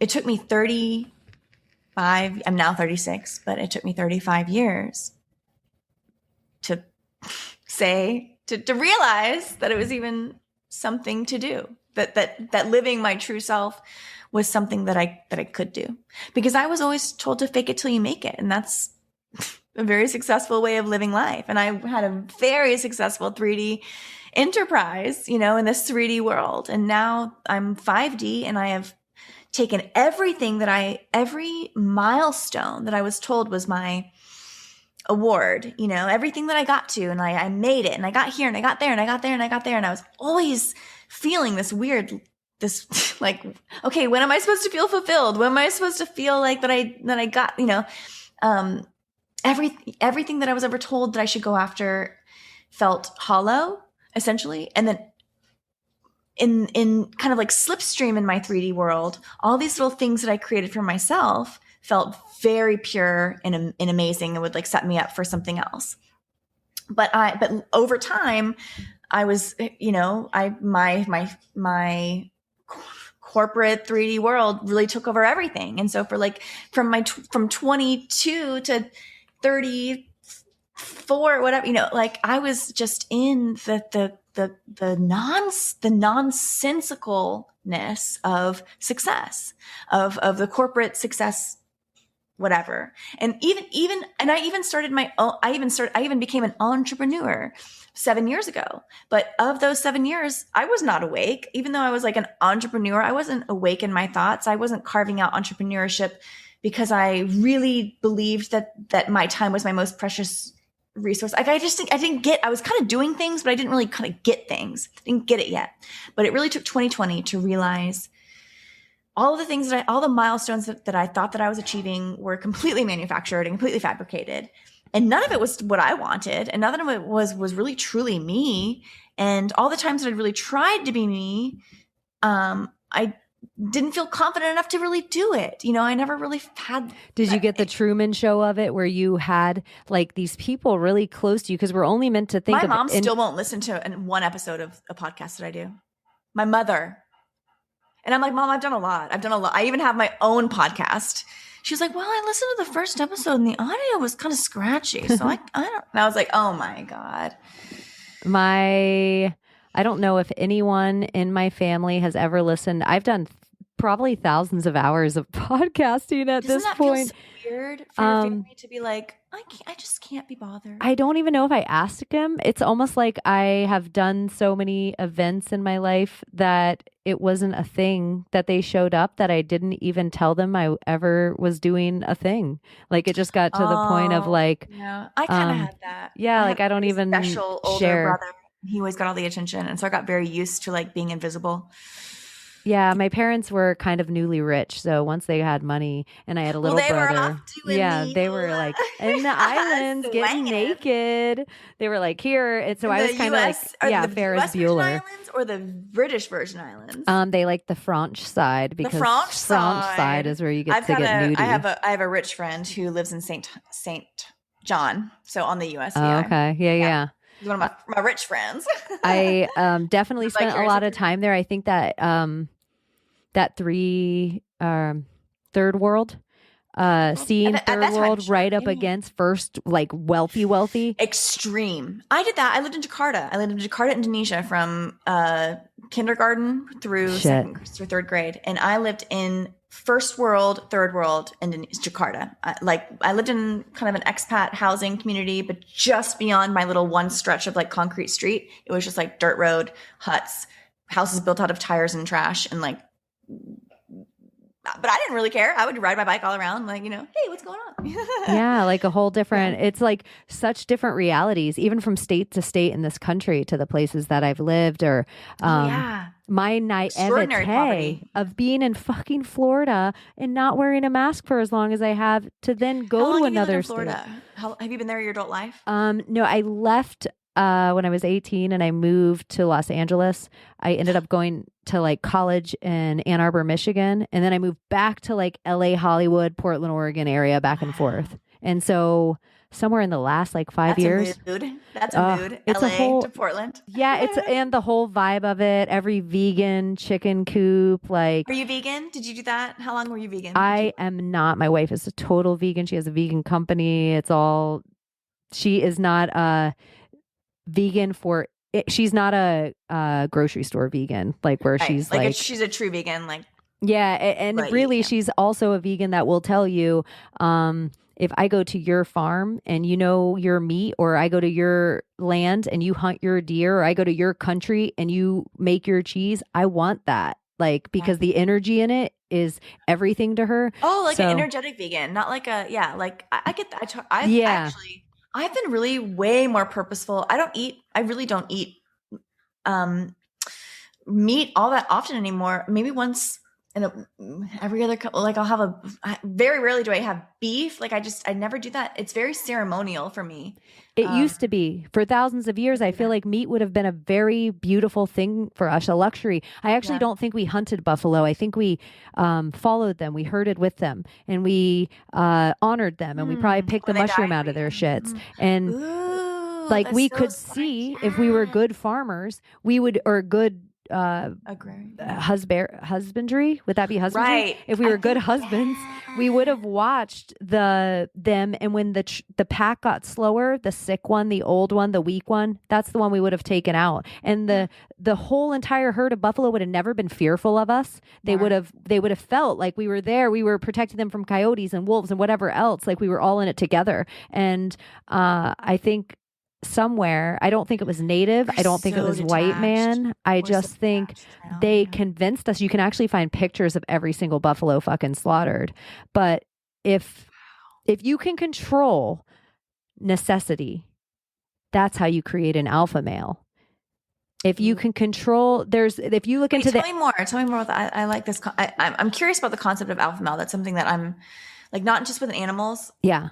So if you look into the scientific study that the dude actually did about alpha male wolves, he did it in captivity, and he goes against that study now. And he says, ooh, I had that all wrong. They all had their necessities being withheld. So it was forcing the strongest, most dominant male to come out. When in reality, since then, observing the pack in nature, when they have all the food and water they need and all the whatever, the strongest male will throw himself in front of the bear to protect the female, to protect the cubs. The smartest female will throw herself behind him to make sure she yaddles back at what the other tribe needs to do, like protect the matrix. Yeah, they're all in it together. Mother means matrix. Matrix means MATR. Mater is womb. So yeah, to protect that, like our natural animal instinct should be to protect the natural matrix of the and thing, so the we maker. are so broken now. You can look around and look at what the men think are what a divine masculine means. Look at them now, what they consider masculine, whether it be like being at the gym. How many hours does a human being need to be at the gym? Does a man need to spend 2 hours to get ready to go somewhere, plucking his eyebrows, wearing the tightest jeans? Like, is this attractive to women? Putting lotion on their face and making sure they smell away, and making sure they have a certain I like car. a man smell. I like natural smells. I'm kind of smelly. We're all smelly. And our pheromones are real. But it's an attractive smell. You will be something that's smelly to one person. Like, just like the saying, one man's trash is another man's treasure. Yeah. One person's very natural, stinky, quote unquote, smell will be like absolute perfume to someone else. I think perfume's a psyop. Total psyop. I think perfume's absolutely a psyop. Just another trigger to make us think something false is natural and attractive. And a fake to smell of a flower. And also, if we're talking about like us being alive and us, it's really like if we're living versus dead, then aren't they trying to cover their smell from us and then convince us to wear their like false scents on us? Dead smell. Like they're all so cold-blooded. twisted. They can't create. So that's why they regurgitate. That's why even the idea of something like a 9/11, kids would have to draw that in a coloring book before a lizard could create it on screen. Humans create. Lizards can't create. So if we are human, like human color, the color of our lives, human, we are projecting this. We're creating this technicolor world. Technicolor, even that, like, remember when they gave us like not Alice in Wonderland, Wizard of Oz in color, like Technicolor. That's so interesting because a couple of things with Wizard of Oz, the Dorothy's ruby red slippers, which are famously ruby red, they were not ruby red in the book. They were silver, and they only became ruby red because they wanted to highlight this incredible Technicolor projection. And actually, the slippers filmed, the actual slippers used, were kind of like a silvery pink. They weren't even ruby red. It was just a display of this overlay technology, this painting of reality, this Technicolor world. The ruby red slippers, that's the trick. The ruby red slippers weren't even ruby red. They weren't supposed to be ruby red, and they actually weren't even ruby red. It's magic mirror, mirror, mirror. When Mirror, the whole, yes. you can, everything. That's why I think is so interesting about the Mandela effect too. To me, tell me what your thoughts. Yeah. Well, they don't need to change it. You're not waking up on different timelines. They can keystroke these things out of our history. They just manipulate stuff and tell us it was different. They've changed it. Yeah, they've Marie Kondoed you to dump all your old shit. They're like, if it doesn't bring you joy in immediate 1 second, throw it away. You know what? Your dad's fucking old shit maybe shouldn't bring you joy because it has more energy in it than joy. It has his life. It has his touch. It has his feel and his pains and his sorrows and his smiles and his tears and everything in between. The idea that you would throw away your whole history because it doesn't immediately bring you joy, and the same people that are trying to convince you of that idea are seeming to me the least authentic right now, a regime of very lack of authenticity. They're not even allowed to have their own haircut. What if Marie Kondo's fake? What if Marie Kondo? The whole Netflix, it's giving us this illusion that we're picking our programming. All of Netflix is, I think so much of Netflix is programming us with false people, false identities, false realities, actor-based reality where it's like an overlay, like a projected overlay of like an identity. There are some that just look so sim-like. It just, anyway. Yeah. Netflix is an unreality engine, and kind of like even the Black Mirror concept. We're already living in Black Mirror. The fact that they needed to create a show called Black Mirror is just it's always to convince us of technology that hasn't come yet, but it's all technology that's already here. There, always. And just to kind of make us fear and misunderstand something that already exists and is already working, and have us fear that thing in the future in a way that it's never going to be presented. It is so good. The programming and the fear, the trauma programming, the fear-based programming, it's so good. It's I mean, golf clap to. This is a little off topic, and you do something with your mouth that every single person that I talk to, that I know they can see futuristic stuff. I don't work in that way. I feel like whatever I work with is a more so very personal, and then like I almost get a message from somebody really personal in their life. And then if I were to get a message for you right now, if you decided to start questioning me, it's like I could shut my eyes and really relax, and I could answer your questions from almost not like I'm taken over, but almost like I just can see you through somebody else's lovely eyes. Like usually I haven't seen anyone behind like somebody who doesn't like somebody. Like I haven't felt that energy. I've only gotten to experience people behind somebody who adores them, and when I was first working with just having empathy and then also having this, I was like a psychic empathy or like a projected. Yeah, where I was like, do I love this person? Like, what emotion am I feeling right now? Like, because it was trying to like come through to me. Yeah. Back, not to make it about me, but I was saying it to you, is that people that I know that have these visions of the future, they all, when they start to like to attach to source, something happens with their mouth, and you do it too. And so it's like, I'm like, are you working through a new superpower? I'm touched in this. I do think that I have always been capable of being a medium of truth, but I've never lived until recently, until really January of 2020, January 8th was when I got murdered by John Benet Ramsey. That was my day. And I think that ever since I think that from that starting point, from that nexus, like every day since then, I've gotten a little bit closer to source, to my source, to like who I really am. And now I think that I've always been a vessel, and I think we all are vessels, but when we're filling ourselves with false reality of our, like a false sense of self, when our own vessel is filled with unreality, we're full. Like we're full of, there's zero potential there. And, we're kind of an NPC. We're kind of like a non-player character in our own life. But when you're able to like empty all of that shit, all of that nonsense. And I think that John Benet, coming on to the realization on January 8th of 2020 that JonBenet Ramsey was not a real girl, I think that just like was like an emptying of my cup. It just emptied my cup. It emptied my mental capacity. It emptied my vessel. My vessel became entirely empty at that moment. I just like, I said, reject, like all the water in my cup went away. And I was filled with, I was at the most opportune. Like I was empty now, and an empty cup has so much more opportunity than a full cup. You know, we think we are told to have this abundance all the time.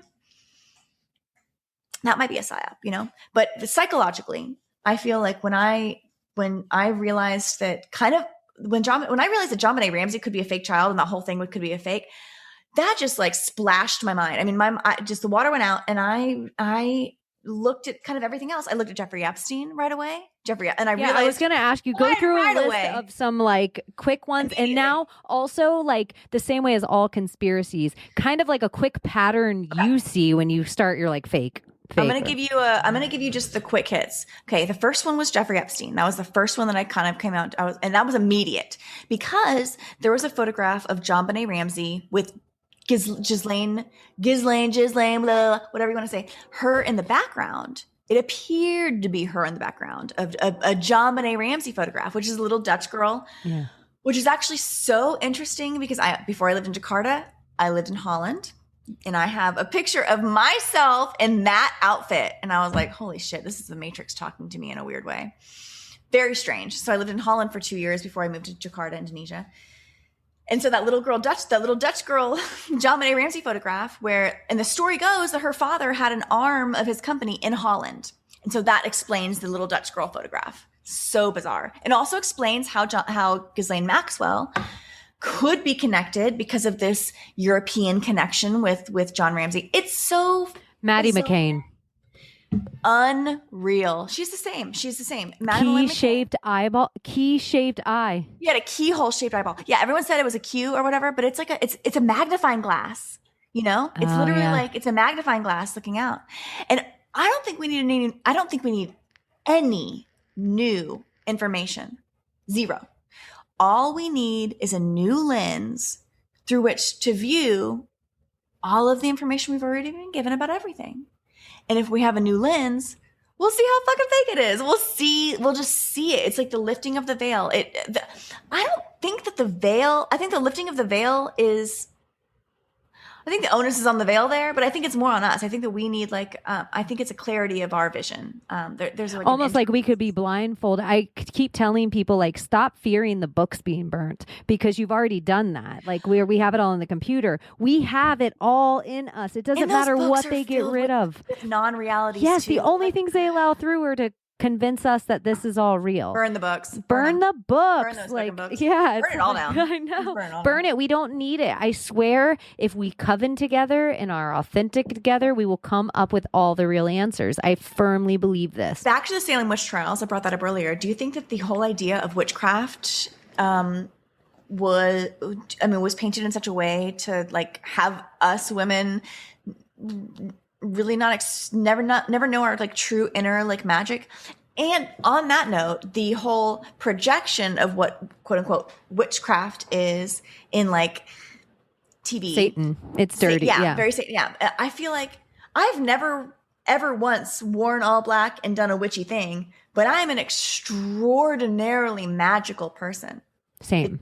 Just extraordinarily magical. And I realized that I've always known I've done some witchy shit of recent since I've been playing with my witchness. Like even the word witch, I hated it at first. It felt very feminine. Like to use? What do you like to use for witch? Or do you have a different? I love alchemist. I feel I'm right now I'm working at being a conversational alchemist. I work in my throat chakra and I'm trying to, I used to just work with logic to throat. Now I'm trying to like bring up everything else to meet it and have a whole special different vibe. I'm not here to entertain anyone. That isn't my goal. My goal is to really teach people how to have a conversation again without it dictating who you are without it breaking your paradigm, or maybe it breaks your paradigm, but it doesn't mean anything. Like our ego doesn't need to be in these opinions. I feel like the opinions are set there to keep us away from each other. So as long as, if they tell me black is wrong, then I sit in white and now I'm right. And as long as they tell, black is weak, then black sits always fighting against weakness. It's like they dictate the words to give us, so we always have something to oppose. Yeah. And I'm kind of more, I'm observing more. I'm getting less emotionally attached to things that I realize are like egoic ideas. And I think just the not having fear, realizing everything I know is broken. Like they worked really hard to pull off this on us. Everything we've ever learned, our parents are broken. Every holiday, we've been over. Women have been made to feel so shitty about everything about their bodies that if somebody steps on your foot, you will apologize. Whereas men have been made to think that their divine masculine is still the fist they can ball up and punch me with when I disagree with them. And I still think we live in this world as much as, you say the Salem witch trials, and just in the last 4 years, they've shown me gay people hanging in Saudi Arabia. And is that not the same exact thing to just remind me that I'm in my place and remind you that you have to fight for me? Yep. And so it's like they do it to women, they do it to colors, they do it to sex, but it's always like a breakdown of reminding everyone. And, for me, somehow white guys get the. Well, it's so funny because the whole internet, like I kind of had my own, Salem witch trial just in the last 48 hours online where I'm like, whoa, this is so fun. Like, look at everybody has turned toward me now. Like that's always the way it is. And I feel like I put up a picture of Regina King, the actress, holding her Oscar. And on her Oscar, I said, I don't touch my dick like a toddler. And then on the post, I said, the new world we're living in is that we're pretty much rewarding dudes for no fapping. Like, hey, everyone, I don't touch my dick. Shouldn't I be rewarded for it? I am such a big grown man we have a that whole I don't month jerk for that, right? off. Or no fap February. Yeah, and we have to, we're still talking about your dick. Whether you're not touching it or not, we're still rewarding you. I think that sexuality should just be I shouldn't be restricted, or I think it should just be the natural flow. It's just we're teaching people that these things are bad. I think everything in moderation, but in natural moderation happens from within. I think it does. But all these weird psychological things are put on us. The no fap November or whatever it is, I feel like that actually always creates a pendulum swing, and there's way more fapping in the next series of months. All these efforts are so calculated and not serving us. No, and people don't see, I call them tiger kings. You say things all the time. I call it a tiger king. I think the best representation, I always say the comedian Chris D'Elia, he calls them barracudas or cudas. He says a barracuda, an NPC, is something that will turn around at anything flashy. Whatever the flashy thing is, barracuda is all going to turn toward the flashy thing. I call them tiger kings because that was the first time that I'm like, oh, they've totally water coolered us again. Everyone in the whole collective, the conspiracies, Jeffrey Epstein didn't kill himself, all those things, that the taglines that we all say as conspiracy theorists. That was a tiger king. Everybody's watching the same show, regurgitating the same facts. And that's how I started looking at conspiracy all of a sudden, where I'm like, they've totally infiltrated us at every fucking level of this, including me and what conspiracies I'm going to look up by the type of person I am because they put it there. So it's I've been tiger kinged. That's so interesting. We do, they create these traps for us. It's intellectual bear traps. We walk into it, and then the tighter the more we struggle or seem to move within it, the tighter the grip gets, and it's really, really, really hard to get out. It's so good though. They set all this stuff for us. And so I'm spend a little less energy promoting not touching your own dick, and spend some energy helping a woman and child keep her lights on. Spend a little energy building a home for your community. Spend a little energy going down to work or completely disengage. But the idea that we all have to pretend that you're righteous for not jerking off, I can't. I'm sorry. I can't. And then the argument has become like I don't know about tantric sex, or the easy argument is I haven't gotten the right dick and I'm a man hater. And it just makes me kind of like, oh, you guys, we're still here. And look at how deep you are. Right. Where we go one, we go all. Right. And then I always knew first they came for the blank and they always come for the gays next. And everybody always thinks it sure must be easier to be a gay woman because everybody jerks off to gay women. So it must be easier to be a gay woman in the world. And I'm like, no, you know why? Because gay men are still men and gay men can still protect themselves like a man. And gay men still make the money that a straight man makes. And gay men still don't have to take care of the kids that a woman has to.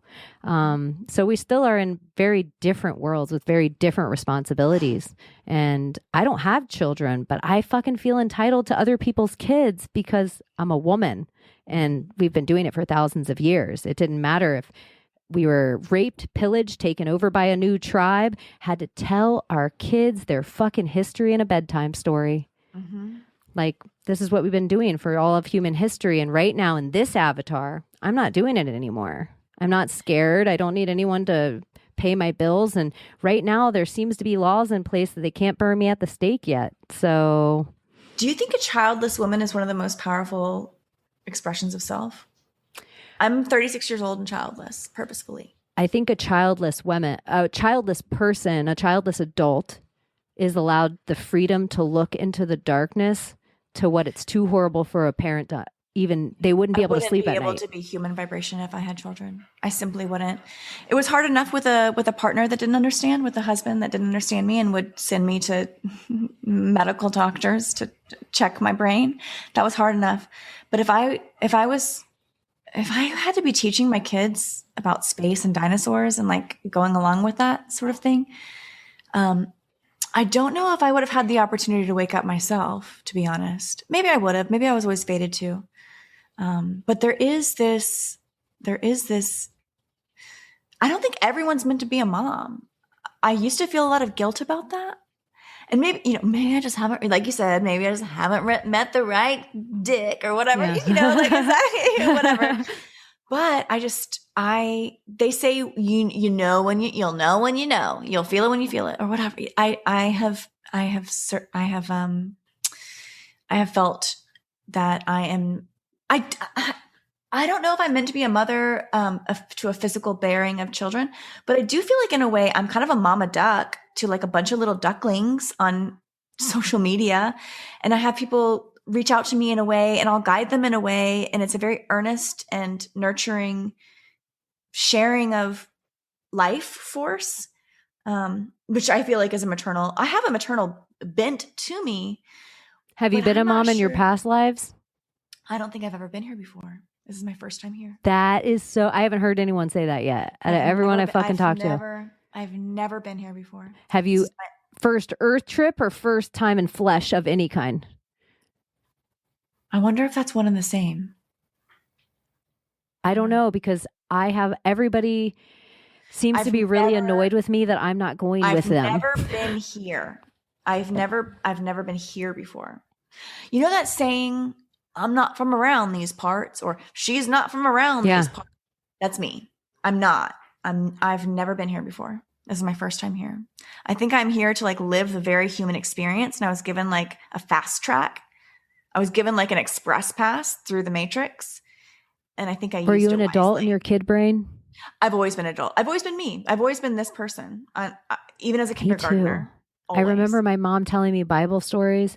And I remember looking at her thinking, do I have to make her feel away by pretending I believe this? Because it seems to give her peace. I wouldn't let my mom play with me when I was a kid. I was like, you don't know how to play, Gaddy. Me either. I still don't. It's like a hug thing too. I'm like a little solo. Were you don't even know how to do this. Yeah. Yeah. Were you in an incubator? I had no. I wasn't. No, I wasn't. I was like a couple of days premature. But I was small. But I had a full head of black hair, full head, born with like Elvis hair, and then I lost it all and I was bald, and then I came back blonde hair. Huh. Yeah, isn't that kind of funny? Almost like you got a little radiation somewhere in your, Something. yeah, you know how like they say like radiation, your hair will come back curlier. So yeah, something different, but it was full black head and then it all fell out and then it came back blonde. My Like, mom told me like Revelations. I remember that being a Bible story. And I remember saying to her like 4 years old, if you know the truth and Christ comes back, how could you just leave them? Wow, that's a big question for a child. And I told her then, I'm not going with you guys. I will stay and make sure they know. Like I told her that then. And sometimes I think, was I knowing that I was doing this lifetime? Like, have I already done this so many? I think we're the full expressions of this path. I think I'm in here. I think I brought a trumpet down with me. I'm some sort of angel. I brought a trumpet down with me. And what do angels do? Why do angels carry trumpets? So they can, they can wake the rest of the world up. Play their music. Yeah. As loud as they can. They can sing, they can trumpet their noise. They can as loud as they can. I think that I think I came here to first wake myself up. And then through that, are you a star seed, indigo? What do you feel like? What word do you hear that you're like, that resonates a little? Angel. Yeah, an angel. I love that. Yeah. Did you watch the OA and it felt? But I don't think it's like an angel. Okay. So when I first woke up, I met a man on the street who was a homeless man. And it was during the George Floyd riots. And there was my whole city was shut down. But I was downtown and I was just walking at night through downtown, which was ghost town. Nobody was there. And I'm, a little white girl just walking through downtown. But I love to be in the darkness without fear. That's one of my favorite things to do.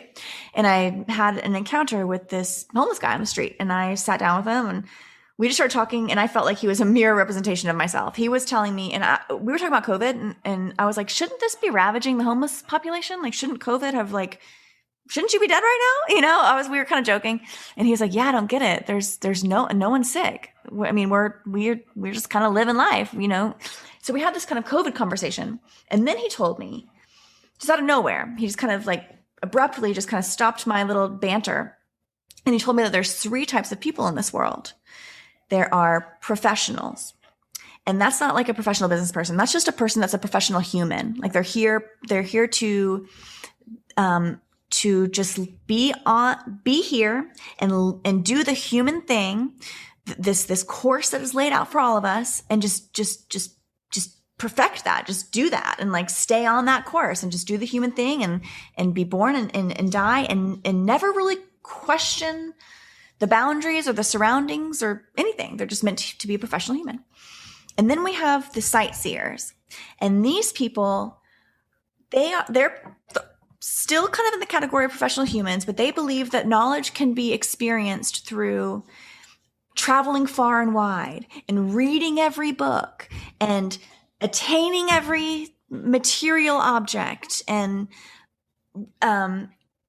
really the idea of outward bound, of outward experience. And that's kind of like the categories of the NPCs that we have on the planet. People that think that everything can be attained outward, and people that don't really think about anything, and they're just kind of in there set in their ways. And then he said there's a third category, and these are the angels. And the angels are here to wake everybody up. And this guy is saying this to me as I'm newly human vibration, as I'm newly experienced, like sharing all this, what I believe, to be like a personal a truth of my own. And I meet this guy on the street and he tells me without knowing, I'm not telling him, oh, I've got a Twitter account called Human Vibration. Like I don't tell him any of my stuff. We're just chatting, but I'm chatting to him with my human vibration mindset.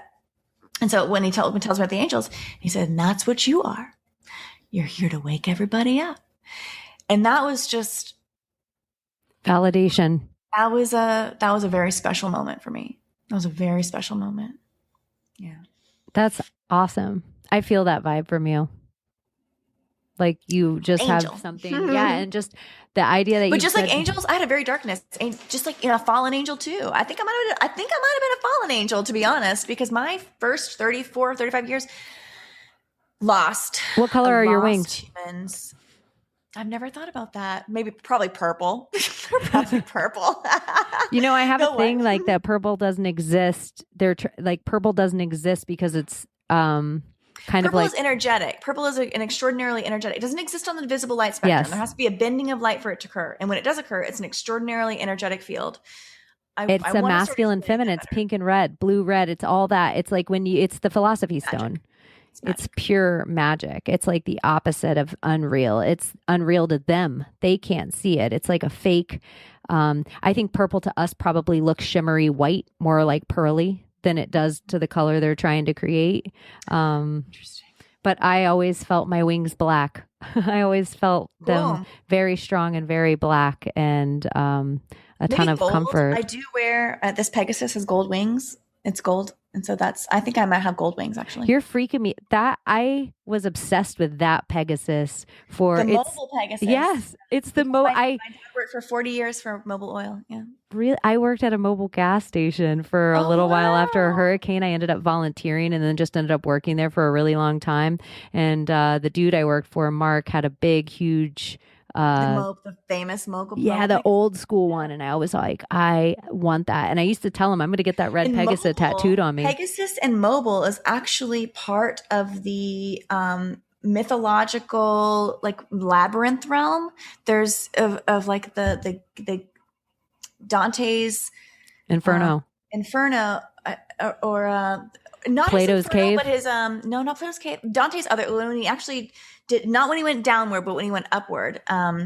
There's like there's a layer of this experience, and it's like you go on a ladder, but also like it's called mobile, and like a Pegasus goes above it, and it's like so that's how the mobile Pegasus is. There's a much I'm explaining it horribly, but if you there's a mythological magical element behind the quote unquote mobile Pegasus that is so much more and deeper than just a horse with wings that represents an oil company, like a Sinclair dinosaur. It's like, isn't it funny how a lot of that they have a lot of those figures in their well, that whole idea of fossil fuels, I mean, that's such a loosh. You know. And speaking of Black Pill Radio, on the Poutine in the Quarantine episode, that was Hold Up, Wait a or Black Pill. Anyway, Poutine in the Quarantine. Maria, Black Pill guys, Nick Hinton, Black Pill guys. We kicked around the idea of oil in the ground being a burn off. You know how when you smoke pot or any sort of tobacco, or any sort of leaf resin, there's an oily resin. Well, that's actually representative of the energy that's being burned out. Like you don't get that unless you have this chemical reaction, this energy runoff. Like the oily, sticky resins just doesn't occur unless there's an energy property to it.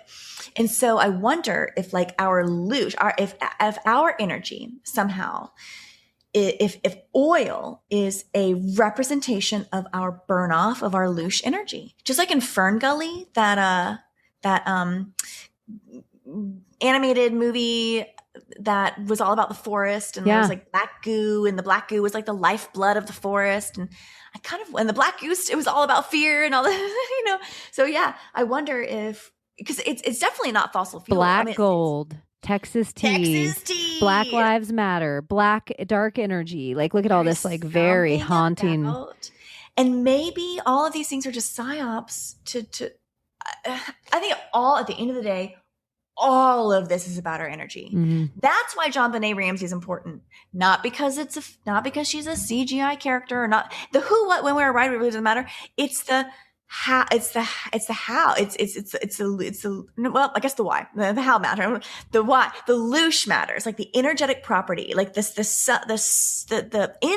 end product, the byproduct of all these things. Same with cryptocurrency. The true value of cryptocurrency is not digits on a screen that you look at. It is our energy that we put into it. Think of every time you look at your crypto investment, that little zzz that you get in your body, or that you're on a Pokemon hunt. Yes. You're getting thumbs up and thumbs down. All things said, I have a tiny little play in Ethereum and in Chainlink. I've got 2 little things. I'm just playing in the matrix. I've made money. I've made tons of money off Bitcoin, and I always go and buy silver with it. Like when I make money, I feel like every time I can put it in my real hand, then it's real. When they have it, it isn't real, but it's only my energy. It's only my energy. And the funniest part about most of these Bitcoins, you can't get them out anywhere or pay anyone with them. You can't do anything with so they legitimately are just a slot machine in Vegas that never gives you coins. It just keeps the number on the machine keeps going up. We see that. Yeah. We see that in Vegas, but the payout never happens. It's our national debt or the population of the planet. It's that same number that we have to just watch and grasp like, oh no, we're so helpless. It's that same. That's it. You know, when you talk about population hoax, essentially, if there's only a few real ones of us, that number doesn't really matter, you know? And I mean, whenever I get in an airplane and I look down at the world, there is so much land that's not being used. There is no way we're ever going to overpopulate the planet. And I think everything is the abundance of the existence of abundance. I think that like we'll never run out of food. We'll never. It's diamond reserving. They do it with the food. They do it with every one of the necessities. That's how they create alpha males. We're never going to run out of oil. So my dad worked for Mobil Oil for 40 years. He was a deep water explorer. He did the deep water. I mean, he was just like writing numbers down on a page, reading off these things, taking calculations, doing kind of a pantomime. I mean, very important work or whatever, but like kind of when I really look back on it, all he did was like registering these fake data sets. Anyway, long story short, not to besmirch the hard work of my father, because he really did break his back working overseas for my whole life. Really rigorous travel schedule. But one thing that he did tell me was that there's no way we're ever going to run out. He was like, we run out and then we tap the well and then we go back and it's flowing again. It never runs out. It seems to run out. It may appear to run out, but it never runs out. He was like my original conspiracy theorist. And he didn't say that all the time. He wasn't running around saying things like that. And he was actually like really into politics. So he didn't see like politics as theater. And he actually fought in the Vietnam War. So he does not believe war is theater. I wish I could have asked him about that. Although all the things that he did tell me, all the scariest things he told me about war was about training. He never had one story about war. All of his scariest moments, to be honest, were like his training exercises where they would drop him in the middle of the ocean in the pitch black night and have him like, I mean, you're in full tactical gear. You're dropped from a helicopter into the middle of the ocean. If you start swimming the wrong way, you're dead, you know? And so that was training though. And that was his scariest moment. So for him to tell me about that and all these training exercises and really not have any sort of like battle fatigue or wounds from the war, that was kind of, I never thought about growing up, but now that I'm older, had my awakening, I'm seeing like a lot, I'm seeing war as more theater. And it makes me think about like, yeah, they PSYOP, they MK Ultra these soldiers in boot camp, in training exercises, in war. They call it the theater of war. They call it war games. They would make them run up hills, getting shot at, run up hills to get to the top of the hill and turn back, like for no reason. It was like legitimate. My stepfather was on the USS Forrestal, which is super funny because everything with flat Earth and how much Bird and Forrestal come up, and then that happened to be the same boat that John McCain dropped.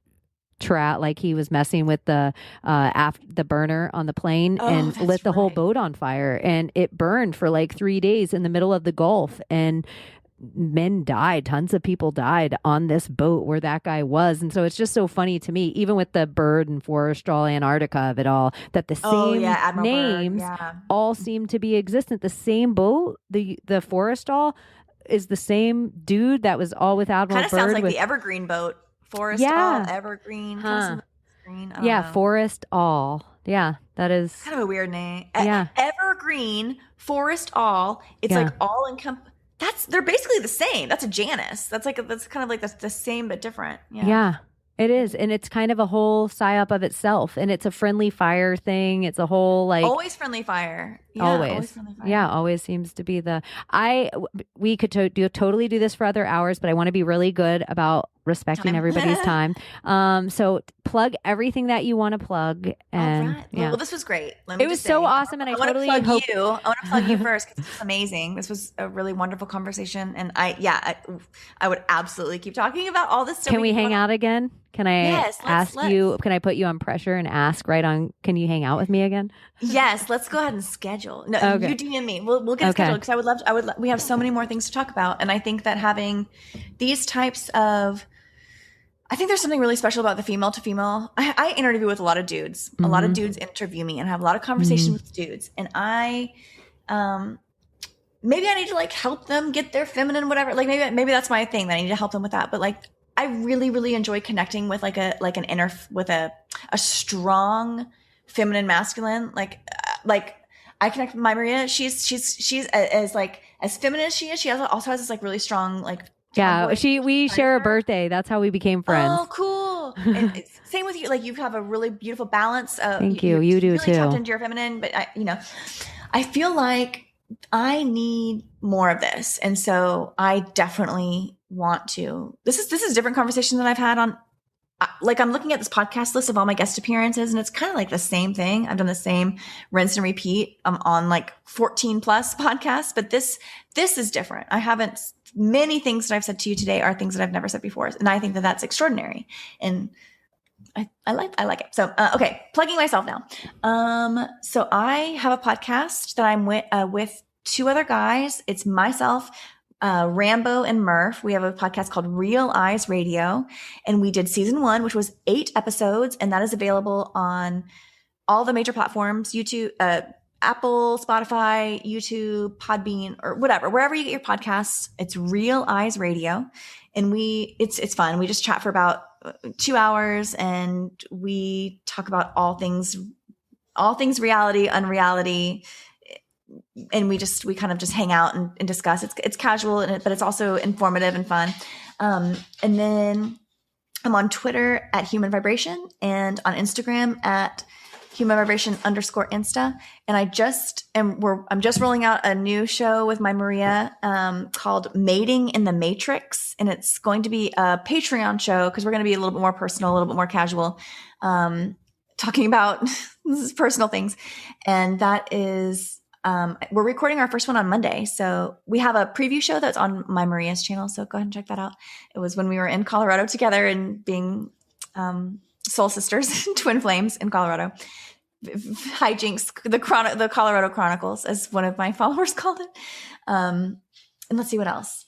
Eventually I will have all sorts of things to plug, but right now I'm still just in my infancy of human vibration. So I'm just a year old, year and some change. So I'll learn to walk pretty soon. You're making great waves in a year, and your energy is real. The stuff that you say is real. Like you're seeing with eyes that, it's your intuition is seeing past what it took me so long of my logic to try to peel back, and you're never going to find it in the books they print for you. It just has to be something that you say.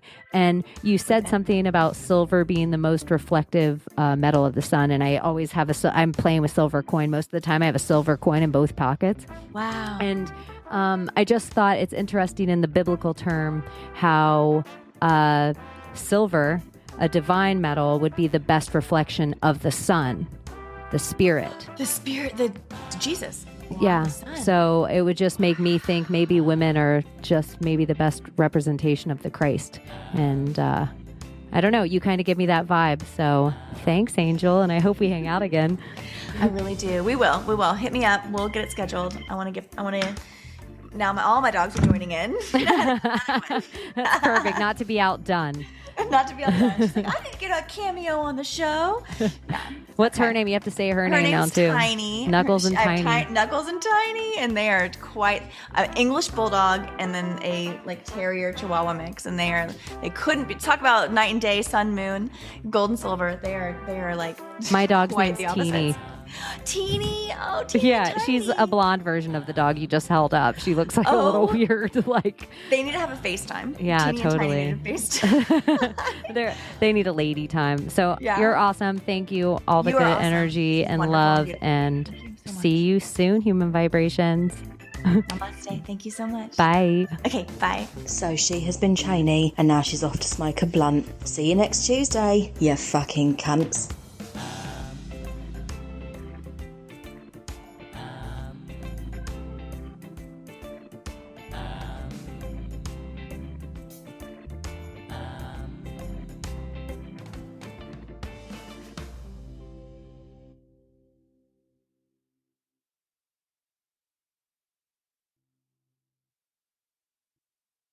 And yeah, I've had a whole online day, like fire starting, and oh yeah, normie day.